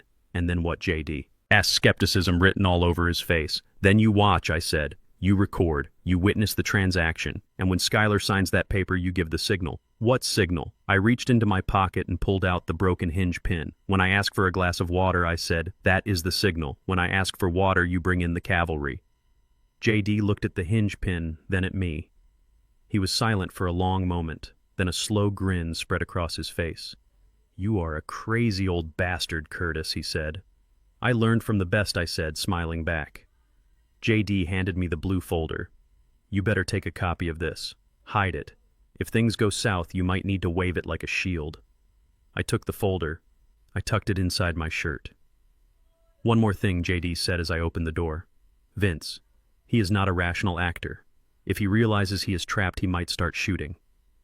Are you ready for that? I looked at the house again. I thought about the white paint on the mahogany. I thought about the broken picture frame on the basement floor. I thought about Damien throwing his mother's memory away. They already killed me, J.D., I said softly. They just forgot to bury the body. I stepped out of the car. The wind had picked up. It bit through my thin cardigan, but I didn't feel the cold. I felt the heat of the coming battle. I slipped back through the shadows. I re-entered the basement. I replaced the hinge pins.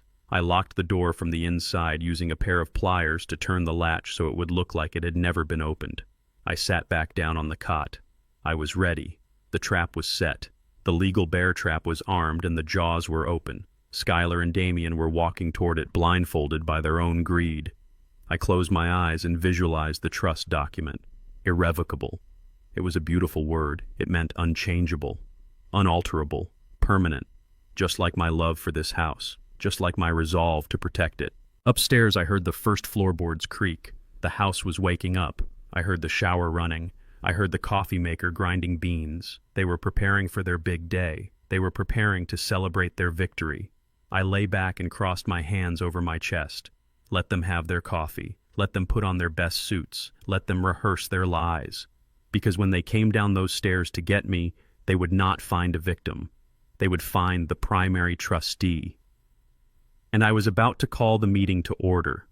The morning sun hit the white walls of my kitchen and bounced off the cheap vinyl floor. It was too bright. It was too loud. It was 8 in the morning and Skylar was already pacing back and forth in her red stilettos. Click, clack, click, clack. The sound was like a hammer hitting a nail. I sat at the kitchen table. They had brought me up from the basement 30 minutes ago. They had shaved my face, but they did it roughly leaving small nicks on my chin. They had dressed me in my best suit, but they had purposely buttoned the vest wrong. They wanted me to look presentable enough to sign, but senile enough not to ask questions. Skylar slammed a mug of black coffee down in front of me. "Drink it," she ordered, "and try not to spill it on your shirt. We do not have time to change you again." I stared at the coffee. I let my head loll to the side. I let my mouth hang open just a fraction of an inch. I was not Curtis Wright, the auditor, anymore. I was a prop. I was a piece of furniture that breathed. "Where is Lucille?" I asked. My voice was thin and trembling. She said she was making pancakes. Skylar rolled her eyes. She looked at Damien, who was standing by the window biting his fingernails. "He is doing it again," she groaned. "He thinks she is still alive. This is going to be a disaster." Damien turned around. He looked sick. His skin was gray. "Just give him the pen, Sky," he said. "Let us get this over with. Vince will be here in an hour." Skylar pulled out a chair and sat next to me. She smelled of hairspray and desperation. She placed a blank sheet of paper in front of me. Then she placed a heavy black fountain pen in my hand. It was my pen.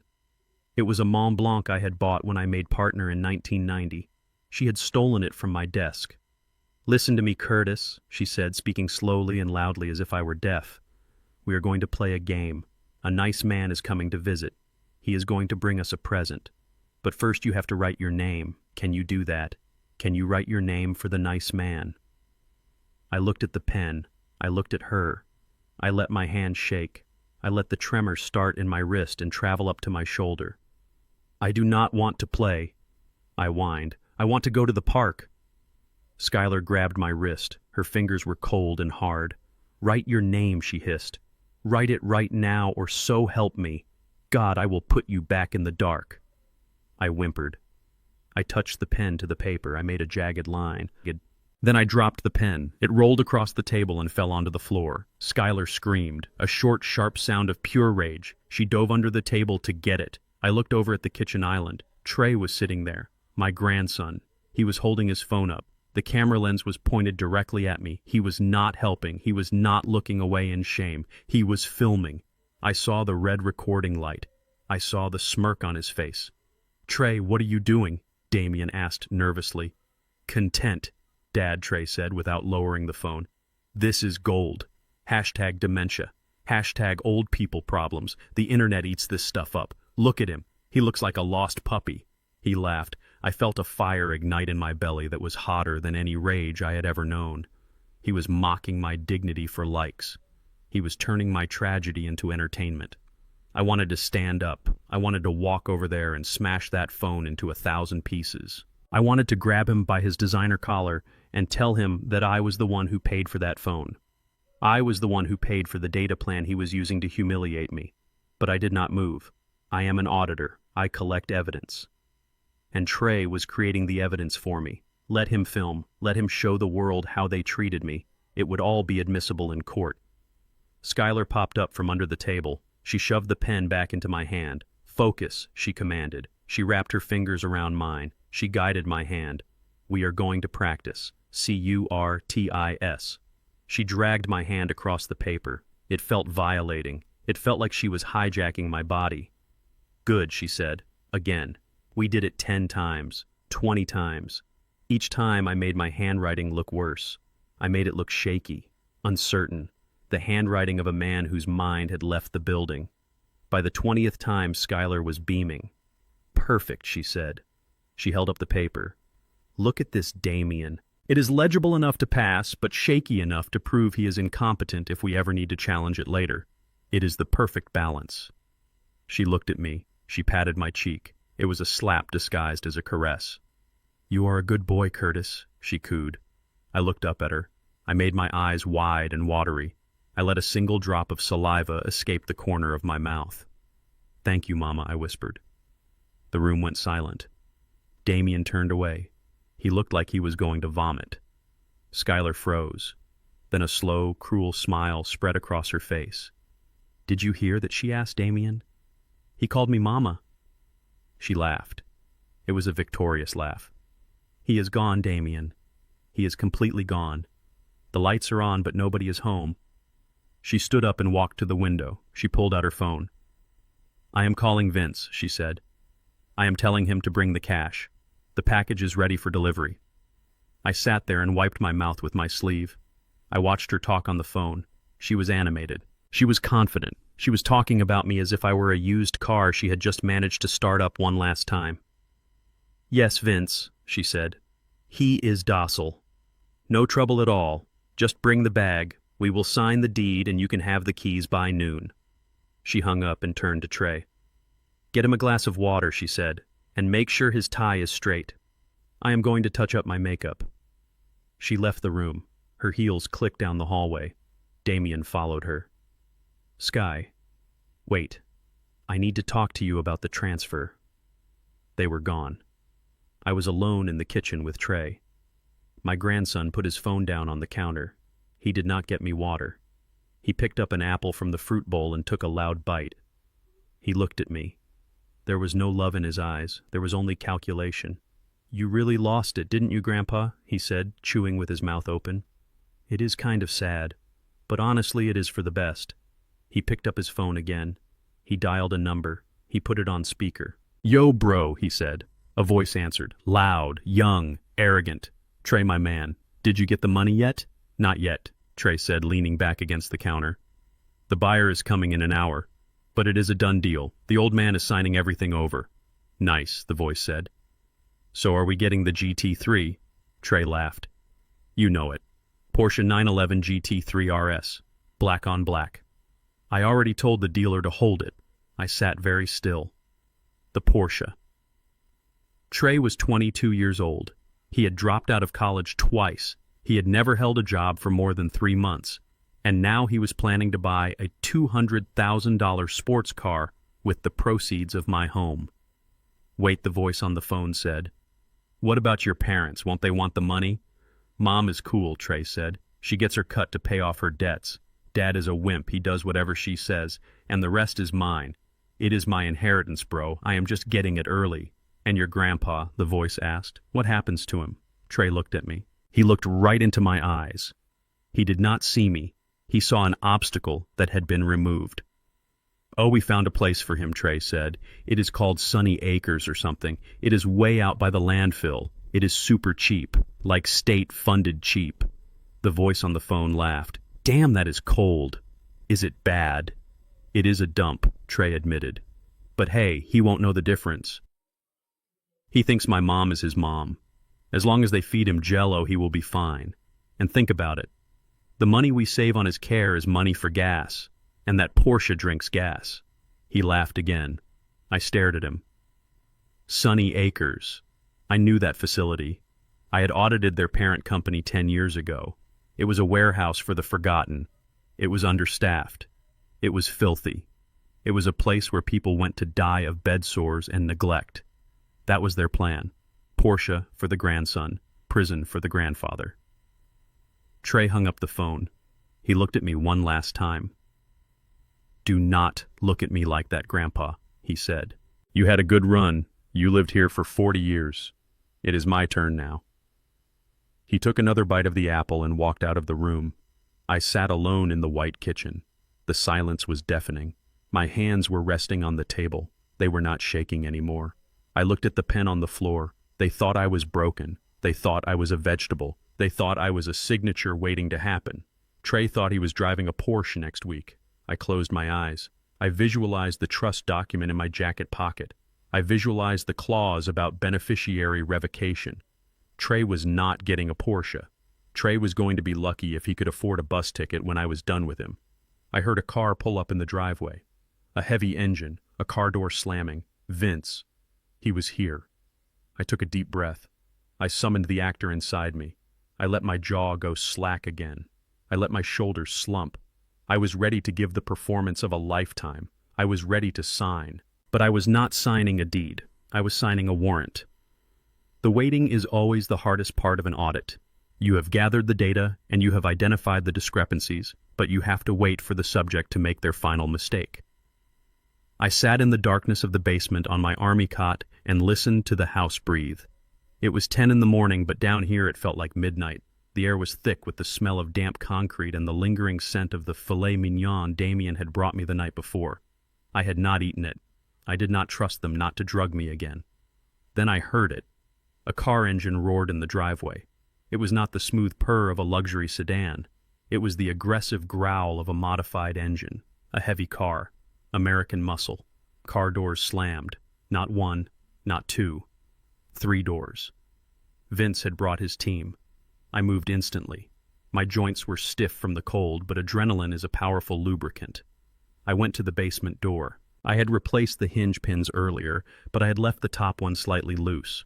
I pulled it out silently and wrapped it in a handkerchief to muffle the sound. I wedged the door open just a fraction of an inch. It was enough. Through the crack I could see a sliver of the kitchen floor and the hallway leading to the living room. Heavy footsteps echoed on the hardwood. These were not the polite footsteps of a guest. These were the boots of an invader. They walked with entitlement. They struck the floorboards with force as if testing the structural integrity of the victim. I heard Skylar's voice first. It was high and bright and fake. "Vince, so good to see you. You are early." We were just finishing up the coffee. There was no response, just the sound of heavy breathing and the rustle of leather jackets. Then a voice spoke. It was deep and gravelly like wet cement mixing in a drum. "Cut the pleasantries, Skylar. Where is he?" "He is right here," Skylar said quickly. "Damien, come say hello to Vince." I shifted my position. I put my eye to the crack. I could see Damien standing by the kitchen island. He was wearing his best suit, but he looked like a child playing dress-up. He was shaking. His hands were gripping the edge of the granite counter so hard his knuckles were white. Vince stepped into my view. He was a mountain of a man. He wore a suit that cost $5,000, but he wore it like a prison uniform. His neck was thick, and a scar ran from his ear down into his collar. He did not look like a real estate investor. He looked like a demolition ball with a pulse. Behind him stood Marco, the enforcer I had seen the night before. Marco did not speak. He just leaned against the refrigerator and crossed his arms. Vince walked up to Damien. He invaded his personal space, stepping so close that Damien had to lean back over the counter.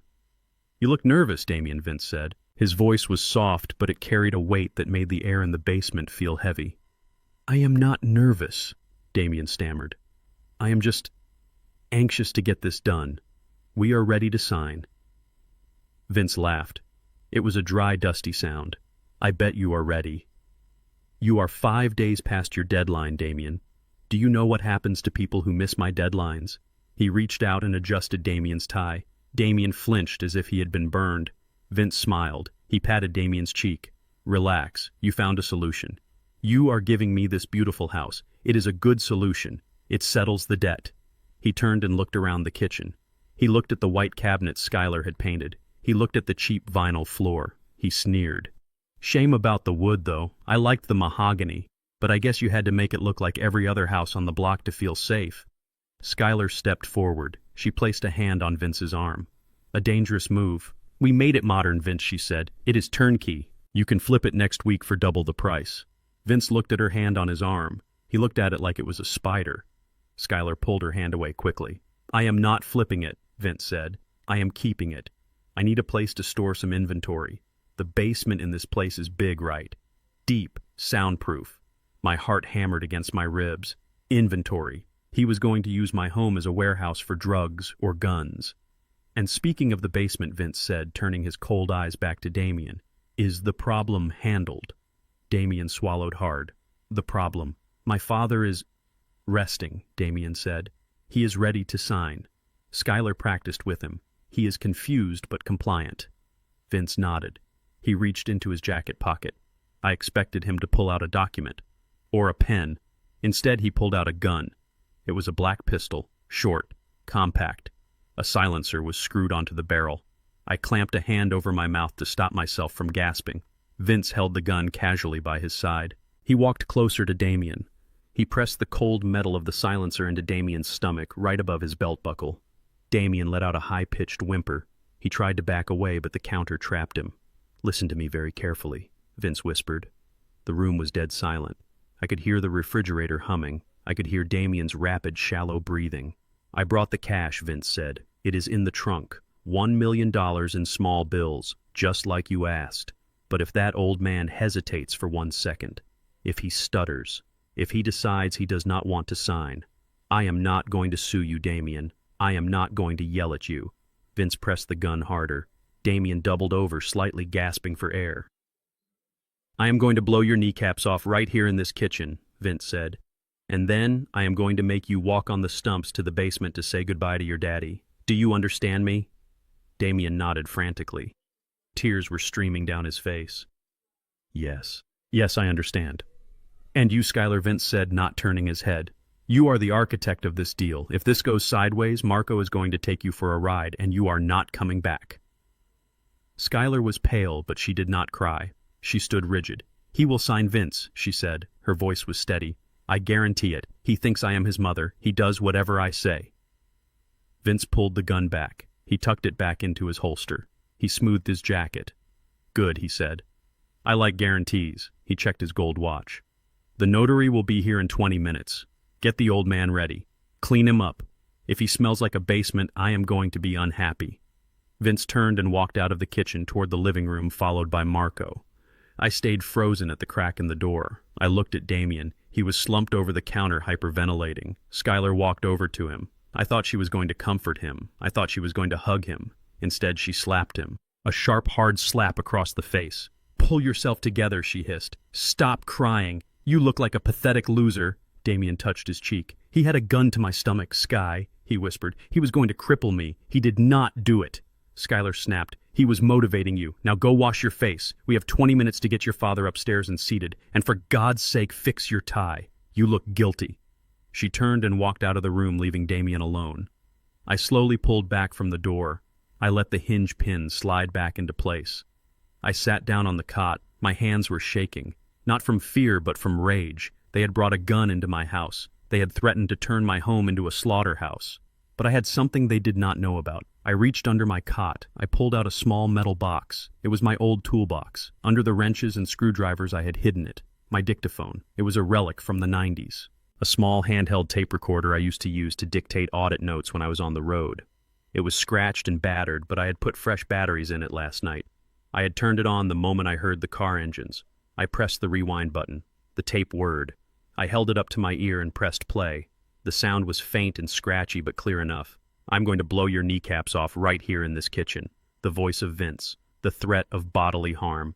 And then Skylar's voice. He will sign. I guarantee it. I stopped the tape. This was it. This was the golden nugget. This was not just fraud. This was not just elder abuse. This was extortion, conspiracy to commit violence. And Skylar was a willing participant. She had confirmed she was forcing me to sign. I put the dictaphone in the inside pocket of my suit jacket. I could feel the square weight of it against my ribs. It felt like armor. I stood up and looked around the basement one last time. The bucket in the corner. The army cot. The broken picture frame.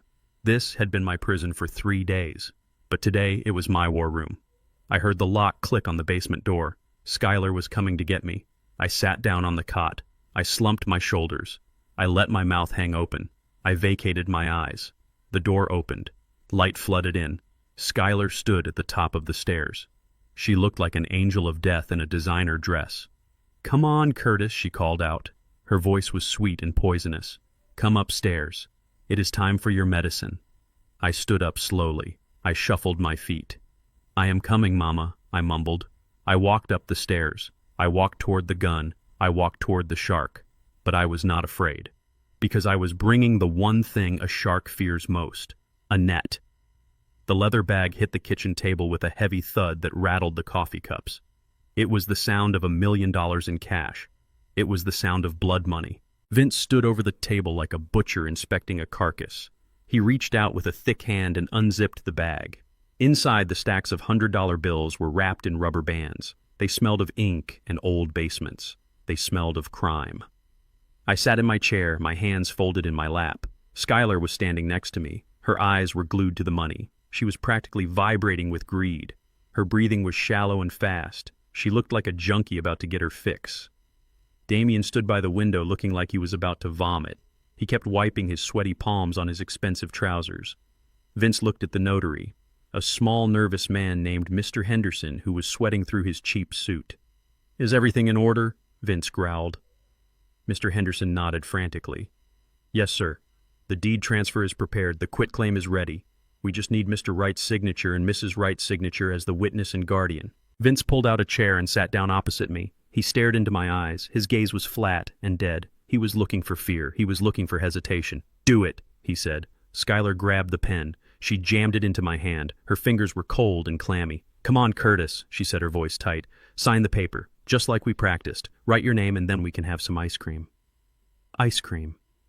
She was treating me like a toddler in front of a killer. I held the pen. I let my hand shake violently. The tip of the pen tapped against the paper, leaving small ink blots. Tap, tap, tap. It was Morse code for panic. I cannot remember how I whined. I looked up at Skylar. My eyes were wide and watery. "I do not remember my name, Mama." Skylar's face twisted. She squeezed my shoulder hard. Her nails dug into my flesh. "Your name is Curtis," she hissed. "Curtis. Write it now or no ice cream." I looked at Vince. He was tapping his finger on the table next to his gun. "He is wasting my time," Skylar, Vince said softly. "And I do not like wasting time." Skylar panicked. She grabbed my hand and tried to force it to move. "Just sign it, you old fool," she whispered in my ear. I looked over at the kitchen counter. Trey was there. He was not filming this time. He was texting, probably telling his friends the Porsche was hours away. He did not care that his grandfather was being coerced. He did not care that a murderer was in the kitchen. He only cared about the payout. I took a deep breath. It was time. The stage was set. The villains were in position. The evidence was on the table. I let the pen slip from my fingers. It rolled across the document and fell to the floor. Skylar let out a shriek of frustration. She bent down to pick it up. "I am thirsty," I said loudly. My voice cracked. "I need water." Skylar popped up, her face red with rage. "Not now. Curtis, sign the paper. I need water," I repeated louder this time. I looked at the door leading to the hallway. I looked directly at the spot where I knew J.D. Barnes was waiting outside. "Damien, get him water," Skylar screamed. "Just shut him up." Damien ran to the sink. He filled a glass with water. His hands were shaking so much he spilled half of it on the floor. He brought it to me. "Here, Dad. Here. Drink." I took the glass. I held it in both hands. The room was silent. Everyone was watching me. Vince, Marco, Skylar, Damien, Trey, the notary. I took a sip. The water was cool. It washed away the taste of the bile in my throat. I set the glass down on the table, right next to the bag of money. I looked at the glass. I looked at the condensation dripping down the side. Then I sat up straight. I rolled my shoulders back. I adjusted my tie. I reached up and smoothed my white hair. The transformation was subtle at first. Then it was undeniable. The vacancy left my eyes. The tremor left my hands. The slump left my spine. I was no longer the confused old man. I was the auditor. I picked up the document. I did not sign it. I read it. I scanned the legal text. I looked at the property description. I looked at the transfer clause. Then I looked up at Skylar. "This is a poorly drafted document, Skylar," I said. My voice was deep, clear, resonant. It was the voice I used to command boardrooms. Skylar froze. Her mouth fell open. She looked at me as if a corpse had just sat up in a coffin. What she whispered. I turned to Vince. "And you, sir," I said. "You should really hire a better due diligence team. Buying a property without a title search is a rookie mistake." Vince narrowed his eyes. He sensed the shift. He sensed the trap. His hand moved slowly toward his jacket. "What is this?" Schuyler Vince asked, his voice low and dangerous. "Why is he talking like that?" I stood up. I stood up slowly and deliberately. I looked at the notary. "Mr. Henderson," I said, "you are notarizing a fraudulent transfer. I suggest you cap your pen and step away from the table unless you want to lose your license and your freedom." The notary turned pale and scrambled back against the wall. Curtis, Schuyler stammered. She reached for me. "Sit down. You are confused." "You do not touch me," I snapped. The authority in my voice hit her like a physical blow. She recoiled. I reached into the inside pocket of my jacket. Marco the enforcer stepped forward, reaching for his weapon. I pulled out the blue folder. I threw it on the table. It landed on top of the money. "Section 4, Clause B of the Wright Family Irrevocable Trust," I announced. I looked at Damien. He was paralyzed with shock. "The asset known as 1422 Oak Street is held in trust for the benefit of the Wright family bloodline.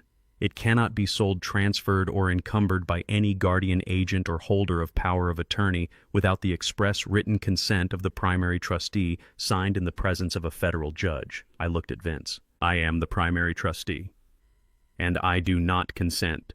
Silence. Absolute deafening silence. Schuyler looked at the folder. She looked at me. The realization began to dawn on her, the horror of what she had done. You were faking," she whispered.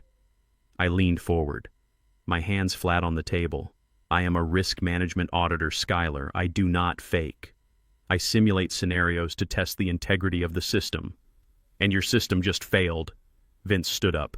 His chair crashed backward. He looked at Schuyler. His face was purple with rage. "You sold me a ghost house," he roared. "You tried to rip me off." "No, Vince. No," Schuyler screamed, holding up her hands. "I didn't know. He tricked me. He is senile. I swear." Vince pulled the gun. He pointed it at Schuyler. "You lying witch. I told you what would happen." Damien screamed. Trey dropped his phone. But before Vince could pull the trigger, the front door exploded. It was not a knock. It was a battering ram. Boom! The wood splintered. Flashbangs rolled into the hallway. Bang, bang, white light filled the corridor. Smoke filled the air. FBI, federal agents, dropped the weapon. Men in body armor poured into the kitchen like a black tide. They had assault rifles. They had shields. Vince spun around, swinging the gun toward the door. "Don't do it!" a voice shouted. It was J.D. Barnes. He stepped into the kitchen behind the SWAT team, wearing his old trench coat and holding a briefcase like a shield. Vince hesitated. That hesitation saved his life and ended his freedom. 3 agents tackled him. The gun skittered across the floor, sliding under the refrigerator. Marco was slammed against the wall. "Get down! Get on the ground!" Schuyler screamed as an agent forced her to her knees. Her red dress tore. Her expensive heels kicked the air. "My money! My money!" she shrieked, trying to reach for the bag on the table. Damien was curled up in a ball under the table, sobbing. Trey was standing with his hands up, peeing his pants. I stood still. I stood in the middle of the chaos, calm and untouched. An agent looked at me. He saw the suit. He saw the dignity. He saw that I was not a threat. "Sir, are you Curtis Wright?" he asked. "I am," I said. "Please step aside, sir. We have the situation secured." I watched as they cuffed Vince. He was shouting profanities, threatening to kill everyone. He looked at me as they dragged him out. His eyes were wild. "You are dead, old man. You are dead." I looked at him coolly. "I am not the one going to federal prison for racketeering and attempted murder," I said. They dragged him away. Then they pulled Schuyler up. Her mascara was running down her face. She looked like a melted wax doll. She looked at me. "Curtis, please," she begged. Tell them I was just trying to help you. Tell them it was a misunderstanding. We are family." I looked at her. I looked at the woman who had put me in a basement, the woman who had painted my mahogany white, the woman who had threatened to let me die alone in a warehouse. I picked up the glass of water from the table. I took another sip. "I do not know this woman," I said to the agent. "She is an intruder. She broke into my home and held me hostage." Schuyler wailed as they marched her out. Damien was next. An agent pulled him out from under the table. He was a mess of snot and tears. Dad, help me. I didn't mean it. She made me do it." I looked at my son, the boy I had raised. "You made your choice. Damien," I said. "You chose the shark.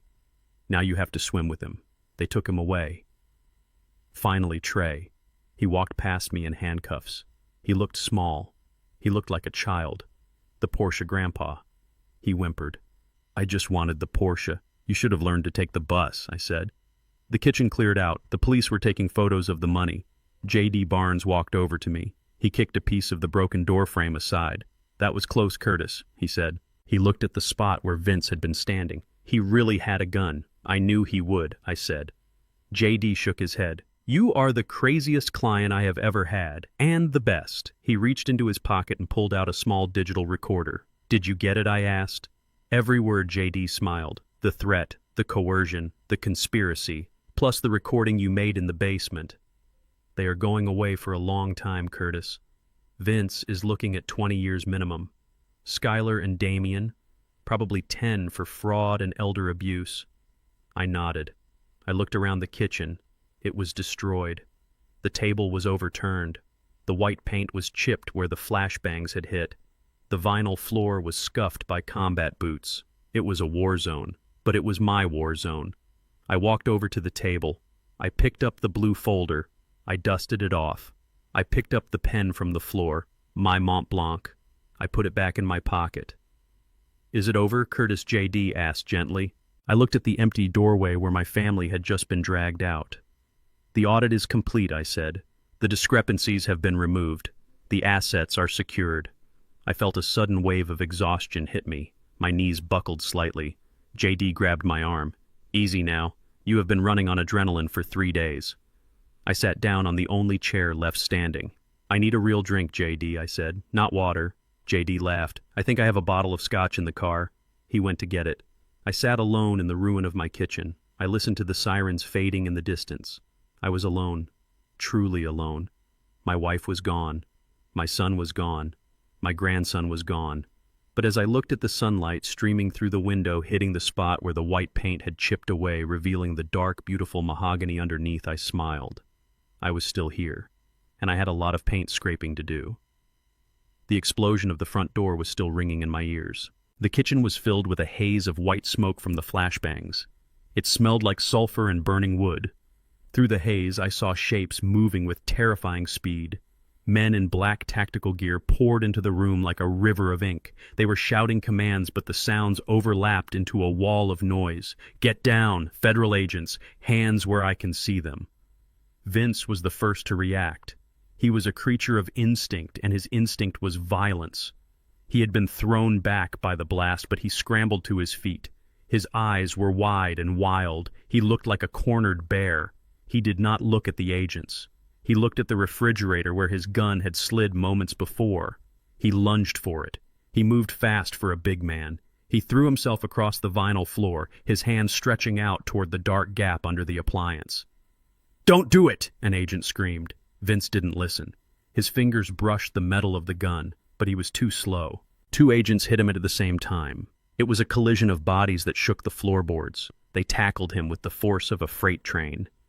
Vince grunted as the air left his lungs. He tried to fight. He swung a massive fist, striking an agent's helmet with a sickening crack. Stop fighting! Stop fighting! They pinned him down. One agent pressed a knee into the back of Vince's neck. Another twisted his arm behind his back until I heard the pop of a shoulder joint. Vince howled in pain. It was a raw animal sound. The handcuffs clicked. It was the sweetest sound I had ever heard. Vince was pressed against the floor, his face mashed into the cheap peel and stick tiles Skylar had laid down. He turned his head sideways. His eyes found mine. They were filled with a hatred so pure it felt like heat radiating across the room. You are dead, old man, he spat. Blood trickled from his lip. You are dead. My guys will find you. You will burn for this. I stood over him. I adjusted my cuffs. Your guys are going to be too busy looking for new jobs, I said calmly, and you are going to be too busy trading cigarettes for protection. Get him out of here, the lead agent ordered. They dragged Vince to his feet. He kicked and struggled, but he was powerless. The shark had been caught in the net. As they hauled him out the back door, he kept screaming threats, but they sounded smaller and smaller until the door slammed shut and silenced him. Marco the enforcer was already zip-tied in the corner. He had not fought. He was smarter than his boss. He stared at the floor, accepting his fate. Then the room turned its attention to the others. Skylar was on her knees near the table. The wind of the raid had knocked her over. Her red dress was torn at the shoulder. Her hair was a mess of tangles.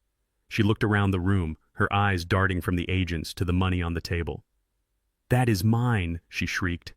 She lunged toward the table, trying to grab the leather bag. "That is my money. That is my—" "I sold the house. It is a legal sale." An agent grabbed her arm and pulled her back. "Ma'am, stay back. That is evidence." Skylar slapped the agent's hand away. "Do not touch me," she screamed. "Do not touch me. I am the owner of this house. I am Mrs. Damian Wright. I have rights." She pointed a shaking finger at me. "Arrest him. Arrest that old man. He tricked me. He committed fraud. He pretended to be senile. He breached a contract."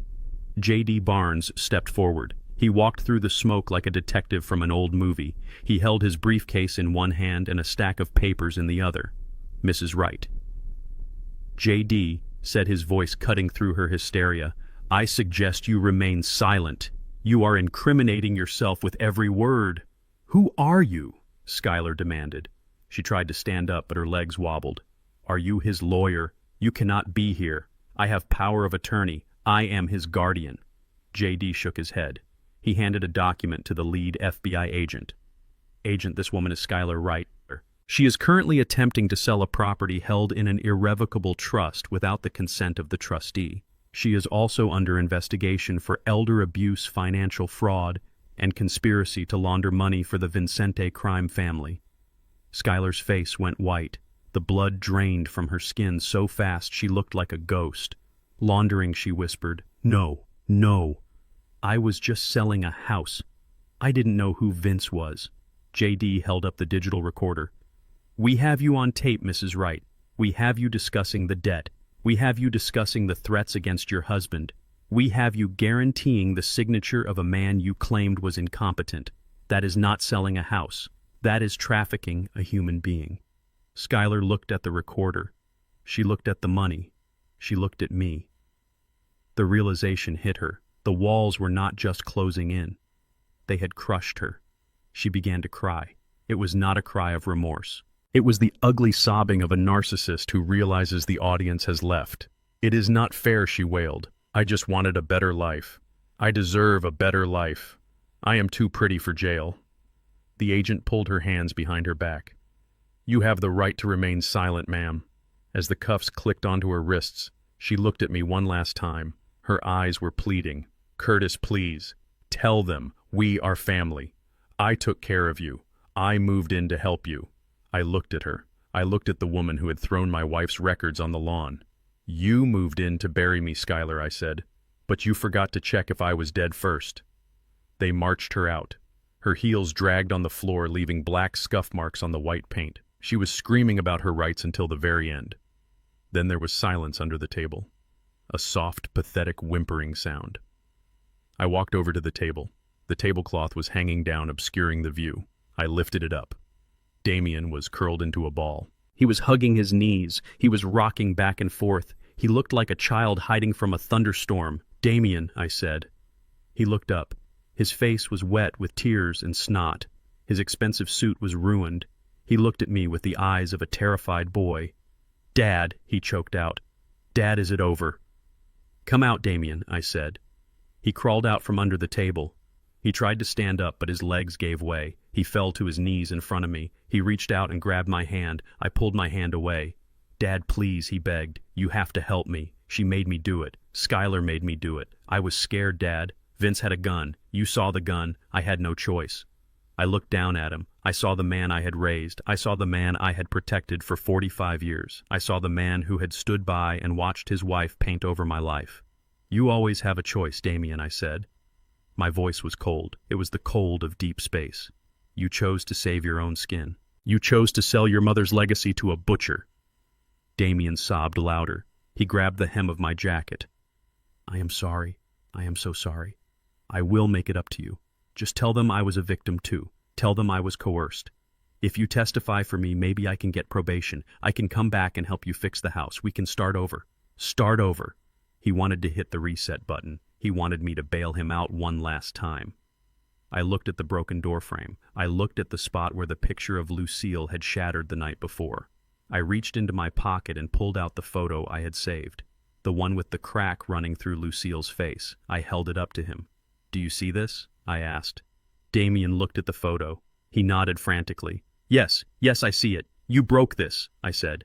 "You threw it on the ground. You said she was dead. You said she didn't care." "I didn't mean it," Damien wailed. "I was angry." I put the photo back in my pocket. I looked at the agent standing nearby, waiting for my signal. "This man is Damien Wright," I told the agent. "He is a co-conspirator. He facilitated the entry of the criminal element into my home. He willingly participated in the scheme to defraud the trust." Damien's eyes went wide. "Dad, what are you doing?" "I am your son." I looked at him. I looked through him. "I do not have a son," I said. Damien froze. "My son was a good man."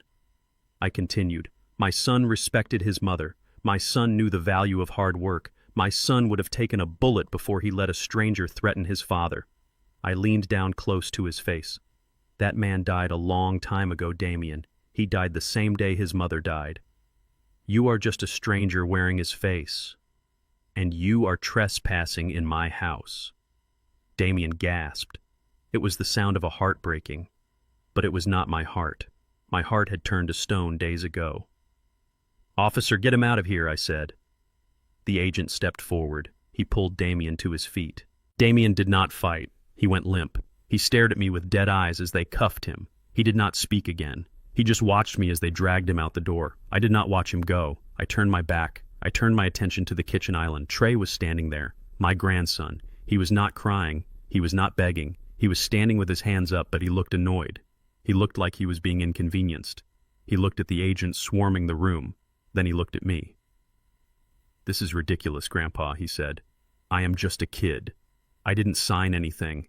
I didn't talk to Vince. You cannot arrest me. I am just a student." He lowered his hands and reached for his phone on the counter. "I am calling my lawyer," he said. "Or better yet, I am going to live stream this. Police brutality against a minor." An agent stepped forward and slapped his hand down on the counter, pinning the phone. "Don't touch that device," the agent said. Trey sneered. "Get off me. That is my property." "You have nothing on me. I was just visiting. I didn't know about the fraud." J.D. Barnes walked over. He was holding a tablet. He tapped the screen. "Is that so, young man?" J.D. asked. He held the tablet up so Trey could see it. It was a video. A TikTok video. It showed me sitting at the table, drooling, shaking, holding a pen. The caption read, "POV, when the ATM starts glitching, but you need that inheritance money." The video had audio. It was Trey's voice laughing. "Look at him, guys. Total vegetable. But he is signing the check today. Porsche incoming." Trey's face went pale. That was just a joke," he stammered. "It is satire. It is comedy." J.D. swiped to the next video. It was Trey filming the basement door. "We locked the old man in the dungeon. No bathroom, no bed. Gotta break his spirit so he signs the deed. Survival of the fittest baby." J.D. looked at the agent. "This constitutes evidence of elder abuse, unlawful imprisonment, and conspiracy to commit fraud," J.D. said. "He documented his own crimes and broadcast them to the world." The agent nodded. He pulled out a pair of handcuffs. "Trey Wright, you are under arrest." Trey panicked. The arrogance vanished. The reality set in. "Wait, no. It was a prank. It was for views. I didn't mean it. Grandpa, tell them. It was just content." He looked at me. "Grandpa, I am your favorite grandson. Remember the fishing trips? Remember the baseball games? You cannot let them take me. I have finals next week." I walked over to him. I looked at the phone on the counter. The screen was cracked. "I remember the fishing trips, Trey," I said softly. "I remember teaching you how to bait a hook. I remember teaching you that you have to be patient to catch a fish." Trey nodded eagerly. Yes. See, he remembers. "But you forgot the most important lesson," I said. "What lesson?" Trey asked, desperate. I picked up his phone. "You never brag about the catch before you get it in the boat," I said. I dropped the phone into the sink. I turned on the faucet. The water rushed over the device, shorting it out. The screen went black. "And you certainly do not film yourself committing a felony," I added. The agent spun Trey around. The cuffs clicked. "My Porsche," Trey wailed. "My car." You are not going to need a car where you are going, I said. They marched him out. He was crying about his followers. He was crying about his reputation. He never once apologized to me. The kitchen was empty. The agents began to bag the evidence. They took the money. They took the documents. They took the computers. I stood in the middle of the room. The silence returned, but it was not the heavy, oppressive silence of the last few days. It was a clean silence, the silence of a storm that has passed. J.D. walked over to me. He put a hand on my shoulder. "Are you okay, Curtis?" he asked. I looked around. My kitchen was destroyed. My family was in handcuffs. My name was likely going to be in the papers tomorrow. I looked at the spot on the wall where the white paint had been chipped away by the explosion. Underneath, I could see the dark, rich mahogany wood. It was scratched. It was bruised. But it was still there. It was solid. "I am okay, J.D.," I said. I walked over to the chip in the paint. I ran my finger over the wood. "It is going to take a lot of work to strip this paint off," I said. "It is going to take months. It is going to be messy." J.D. nodded. "We can hire a crew. We can get it restored." "No," I said. I turned to look at him. "I am going to do it myself." I looked at my hands. They were old. They were tired. But they were free. "I have time," I said. "I have plenty of time." An agent walked in. "Mr. Wright, we are all done here. We need you to come to the station to give a formal statement. But the house is secured. It is yours again." I nodded. I walked to the front door. The door frame was shattered. The lock was broken. I stepped out onto the porch. The sun was high in the sky. It was noon. The neighbors were outside. Mrs. Gable was standing by her fence watching the police cars drive away. She saw me. She waved. A tentative, worried wave. I waved back. I took a deep breath of the fresh air. The invasion was over. The occupation had failed. The auditor had balanced the books. I walked down the steps to the police car waiting for me. I did not look back at the empty house. I knew it would be waiting for me when I returned. And this time, I would be the only one holding the key. 3 months have passed since the raid. The calendar on my wall says it is July, but inside my house it feels like spring has finally arrived. The smell of sulfur and fear is gone. It has been replaced by the scent of lemon oil, beeswax, and fresh coffee. I am standing in my kitchen, running my hand over the mahogany cabinets. They are dark and warm again. It took 6 weeks to strip the white paint off. 6 weeks of harsh chemicals sanding and scraping. I hired a professional crew, but I worked alongside them every day. My hands are rougher now. My knuckles are swollen. But every time I scraped a layer of that white latex away, I felt like I was scraping away the poison my family had brought into my life. The wood underneath has scars. There are small nicks where the paint adhered too tightly. There are scratches from the flashbang grenades, but I did not fill them in. I sealed them with a clear varnish. I want the scars to show. They are proof that this house survived a war. They are proof that character cannot be covered up by a cheap coat of paint. J.D. Barnes came over yesterday to give me the final update on the legal proceedings. We sat on the back porch drinking iced tea, watching the squirrels chase each other along the fence. J.D. is not just my lawyer anymore. He is the brother I never had. The sentencing hearing was on Tuesday. I did not go. I did not need to see them in orange jumpsuits to know that justice had been served. I read the transcript J.D. brought me. It was a fascinating document. Skylar did not go down quietly. True to her nature, she tried to charm the judge. She cried. She told a story about a difficult childhood. She blamed Vince. She blamed Damien. She even tried to blame me, saying I had entrapped her. The judge was not impressed. He gave her 12 years in a federal penitentiary for racketeering, wire fraud, and elder abuse. 12 years. She will be 52 when she gets out. Her beauty will be gone. Her connections will be dead. She will be exactly what she feared most. Irrelevant. Damien got 8 years. The transcript says he did not speak in his own defense. He just wept. His lawyer tried to argue that he was coerced, that he was a victim of his wife's ambition. But the judge saw the evidence. He saw the video of Damien laughing while I was locked in the basement. He saw the text messages where Damien asked Vince if the life insurance policy on me was active. That was the detail that hurt the most. My son had checked my life insurance policy 3 days before the closing. He was not just willing to let me die. He was planning to profit from it. And Trey. my grandson, the boy who wanted a Porsche. He is currently in a state-run rehabilitation facility for young offenders. He has 2 years of mandatory service followed by 5 years of probation. He is not driving a sports car. He is learning how to repair engines in the prison workshop. I hope he learns the value of labor. I hope he learns that grease on your hands is more honorable than blood on your hands. But I will not be there to see it. I have closed those accounts. They are written off as bad debts. People ask me if I am lonely. The neighbors look at me with pity when I walk to the mailbox. They see an old man living alone in a big house with a tragic story. They bring me casseroles. They invite me to church. They think I am broken. They are wrong. I have never been more alive. I walked into the living room. It was no longer just a living room. It was a classroom. I set up 20 folding chairs in rows facing the fireplace. On the mantel where the picture of Lucille used to sit, I have placed a new photo. It is the one Damien broke. I framed it again, leaving the crack down the middle visible. It serves as a reminder. At 10 o'clock, the doorbell rang. It was not the police. It was not a loan shark. It was Mrs. Higgins from down the street. She is 80 years old. She walked in holding a notebook. "Good morning, Curtis," she said, smiling.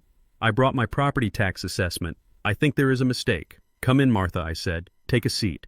Behind her came Mr. Rodriguez, then the Johnsons, then a dozen others. They are my students. I established the Lucille Wright Foundation 1 month ago. The mission statement is simple: to empower the elderly to protect their assets, their dignity, and their legacy. I stood at the front of the room. I looked at the faces of my neighbors. They were people like me, people who had worked hard all their lives, people who loved their children but feared becoming burdens, people who were vulnerable to the Skylers and Damiens of the world. "Good morning, everyone," I said. My voice was strong. "Today we are going to talk about the power of attorney," I began. I held up a sample document. "This piece of paper can save your life, or it can destroy it. It depends on whose name you write on this line." I saw them taking notes. I saw them nodding. I saw the fear in their eyes turning into understanding. I taught them about trusts. I taught them about the red flags of financial abuse. I taught them that saying no to your children is not a lack of love. It is an act of self-preservation. I told them my story. I did not hide the ugly parts. I told them about the bucket in the basement. I told them about the white paint. I told them about the betrayal. When I finished, there was silence in the room, but it was not an awkward silence. It was a respectful one. Mrs. Higgins raised her hand. "Curtis," she asked, "do you forgive them?" I looked at the crack in the picture frame. "Forgiveness is a heavy word, Martha," I said. "As an auditor, I deal in balance. They took something from me that they can never pay back. They took my trust. You cannot forgive a debt that has not been acknowledged. But I have released them. I do not carry the anger anymore. The anger was the fuel I needed to survive the war. Now that the war is over, I have put the weapon down." The class ended at noon. They left shaking my hand, thanking me. They walked out of my house straighter than they walked in. They were armed with knowledge. They were safer. That is my legacy now. Not the money, not the house, but the safety of my community. I locked the front door. I walked to the kitchen. It was time for lunch. I made myself a sandwich, turkey and Swiss on rye bread, simple, honest food. I poured a glass of iced tea. I sat at the kitchen table, the same table where Vince had put the gun, the same table where Schuyler had tried to force my hand. But the ghosts were gone. The sun was shining through the window, warming the dark wood. I took a bite of my sandwich. It tasted delicious. It tasted like peace. I looked around my empty house. It was big. It was quiet. But it was not empty. It was filled with the spirit of Lucille. I felt her presence in the restored cabinets. I felt her approval in the work I was doing. She always wanted to help people. She was the heart of this family. I was just the calculator. But now I was learning to be the heart too. Suddenly my phone buzzed on the table. The screen lit up. A red notification. Security alert. Back door opened. My heart skipped a beat. It was the same notification from 3 months ago. The same words that had started the nightmare. For a split second, the fear returned. My muscles tensed. I looked at the basement door expecting to see Vince. I looked at the hallway expecting to see Schuyler. But then I remembered. I picked up the phone. I opened the security app. I tapped on the live camera feed for the back porch. On the screen was a man. He was wearing a flat cap and carrying a battered wooden box under his arm. He was looking at the camera and waving. It was Harry. My old chess partner from the park. I had invited him over for a game. I watched him on the screen. He was smiling. He was not here to take my house. He was not here to sell my furniture. He was here to play a game of strategy with an old friend.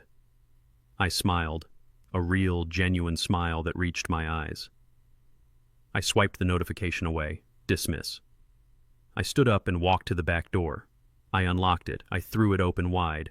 Harry stood there blinking in the sunlight. "You need to fix that doorbell, Curtis," he said, laughing. "I had to trigger the alarm just to get your attention." I laughed too. It felt good to laugh in this kitchen. "Come in, Harry," I said. "I have the board set up." "But I have to warn you." "Warn me about what?" Harry asked, stepping inside. "I have been practicing," I said. "And I learned a few new moves from the federal government." Harry chuckled and set his chess box on the mahogany table. I poured him a glass of iced tea. We sat down. The pieces were set. White versus black. Strategy versus tactics. But this time, the stakes were just for fun. I looked out the window at my backyard. The lilac bushes were blooming. The grass was green. The sun was high. My name is Curtis Wright. I am 71 years old. I lost my family. I lost my innocence. But I found my voice. And to anyone watching this who thinks they are too old to fight back or too weak to stand up for themselves, I have one thing to say. Check your books. Know your value. And never ever sign your name until you have read the fine print. The audit is closed. Thank you for listening to my story. If you enjoyed this journey, please hit the like button and subscribe to the channel. Let me know in the comments if you would have forgiven Damien. I read every single one. Until next time, stay safe and protect your legacy. My journey taught me that age is not a deficit. It is an accumulation of data, experience, and resilience. We often fear losing our family so much that we let them rob us of our dignity. But I learned that a toxic family is a liability, not an asset. You cannot buy love with silence, and you cannot pay off a bully with compliance. The only way to survive is to know your own worth and to have the courage to draw a line in the sand. I saved my house, but more importantly, I saved my soul from the corrosion of their greed. If you believe that justice is worth fighting for, hit that like button and subscribe for more stories of retribution. And tell me in the comments, if you were in my shoes, would you have left the door open for Damien, or did he deserve to be locked out forever? I will be reading your answers.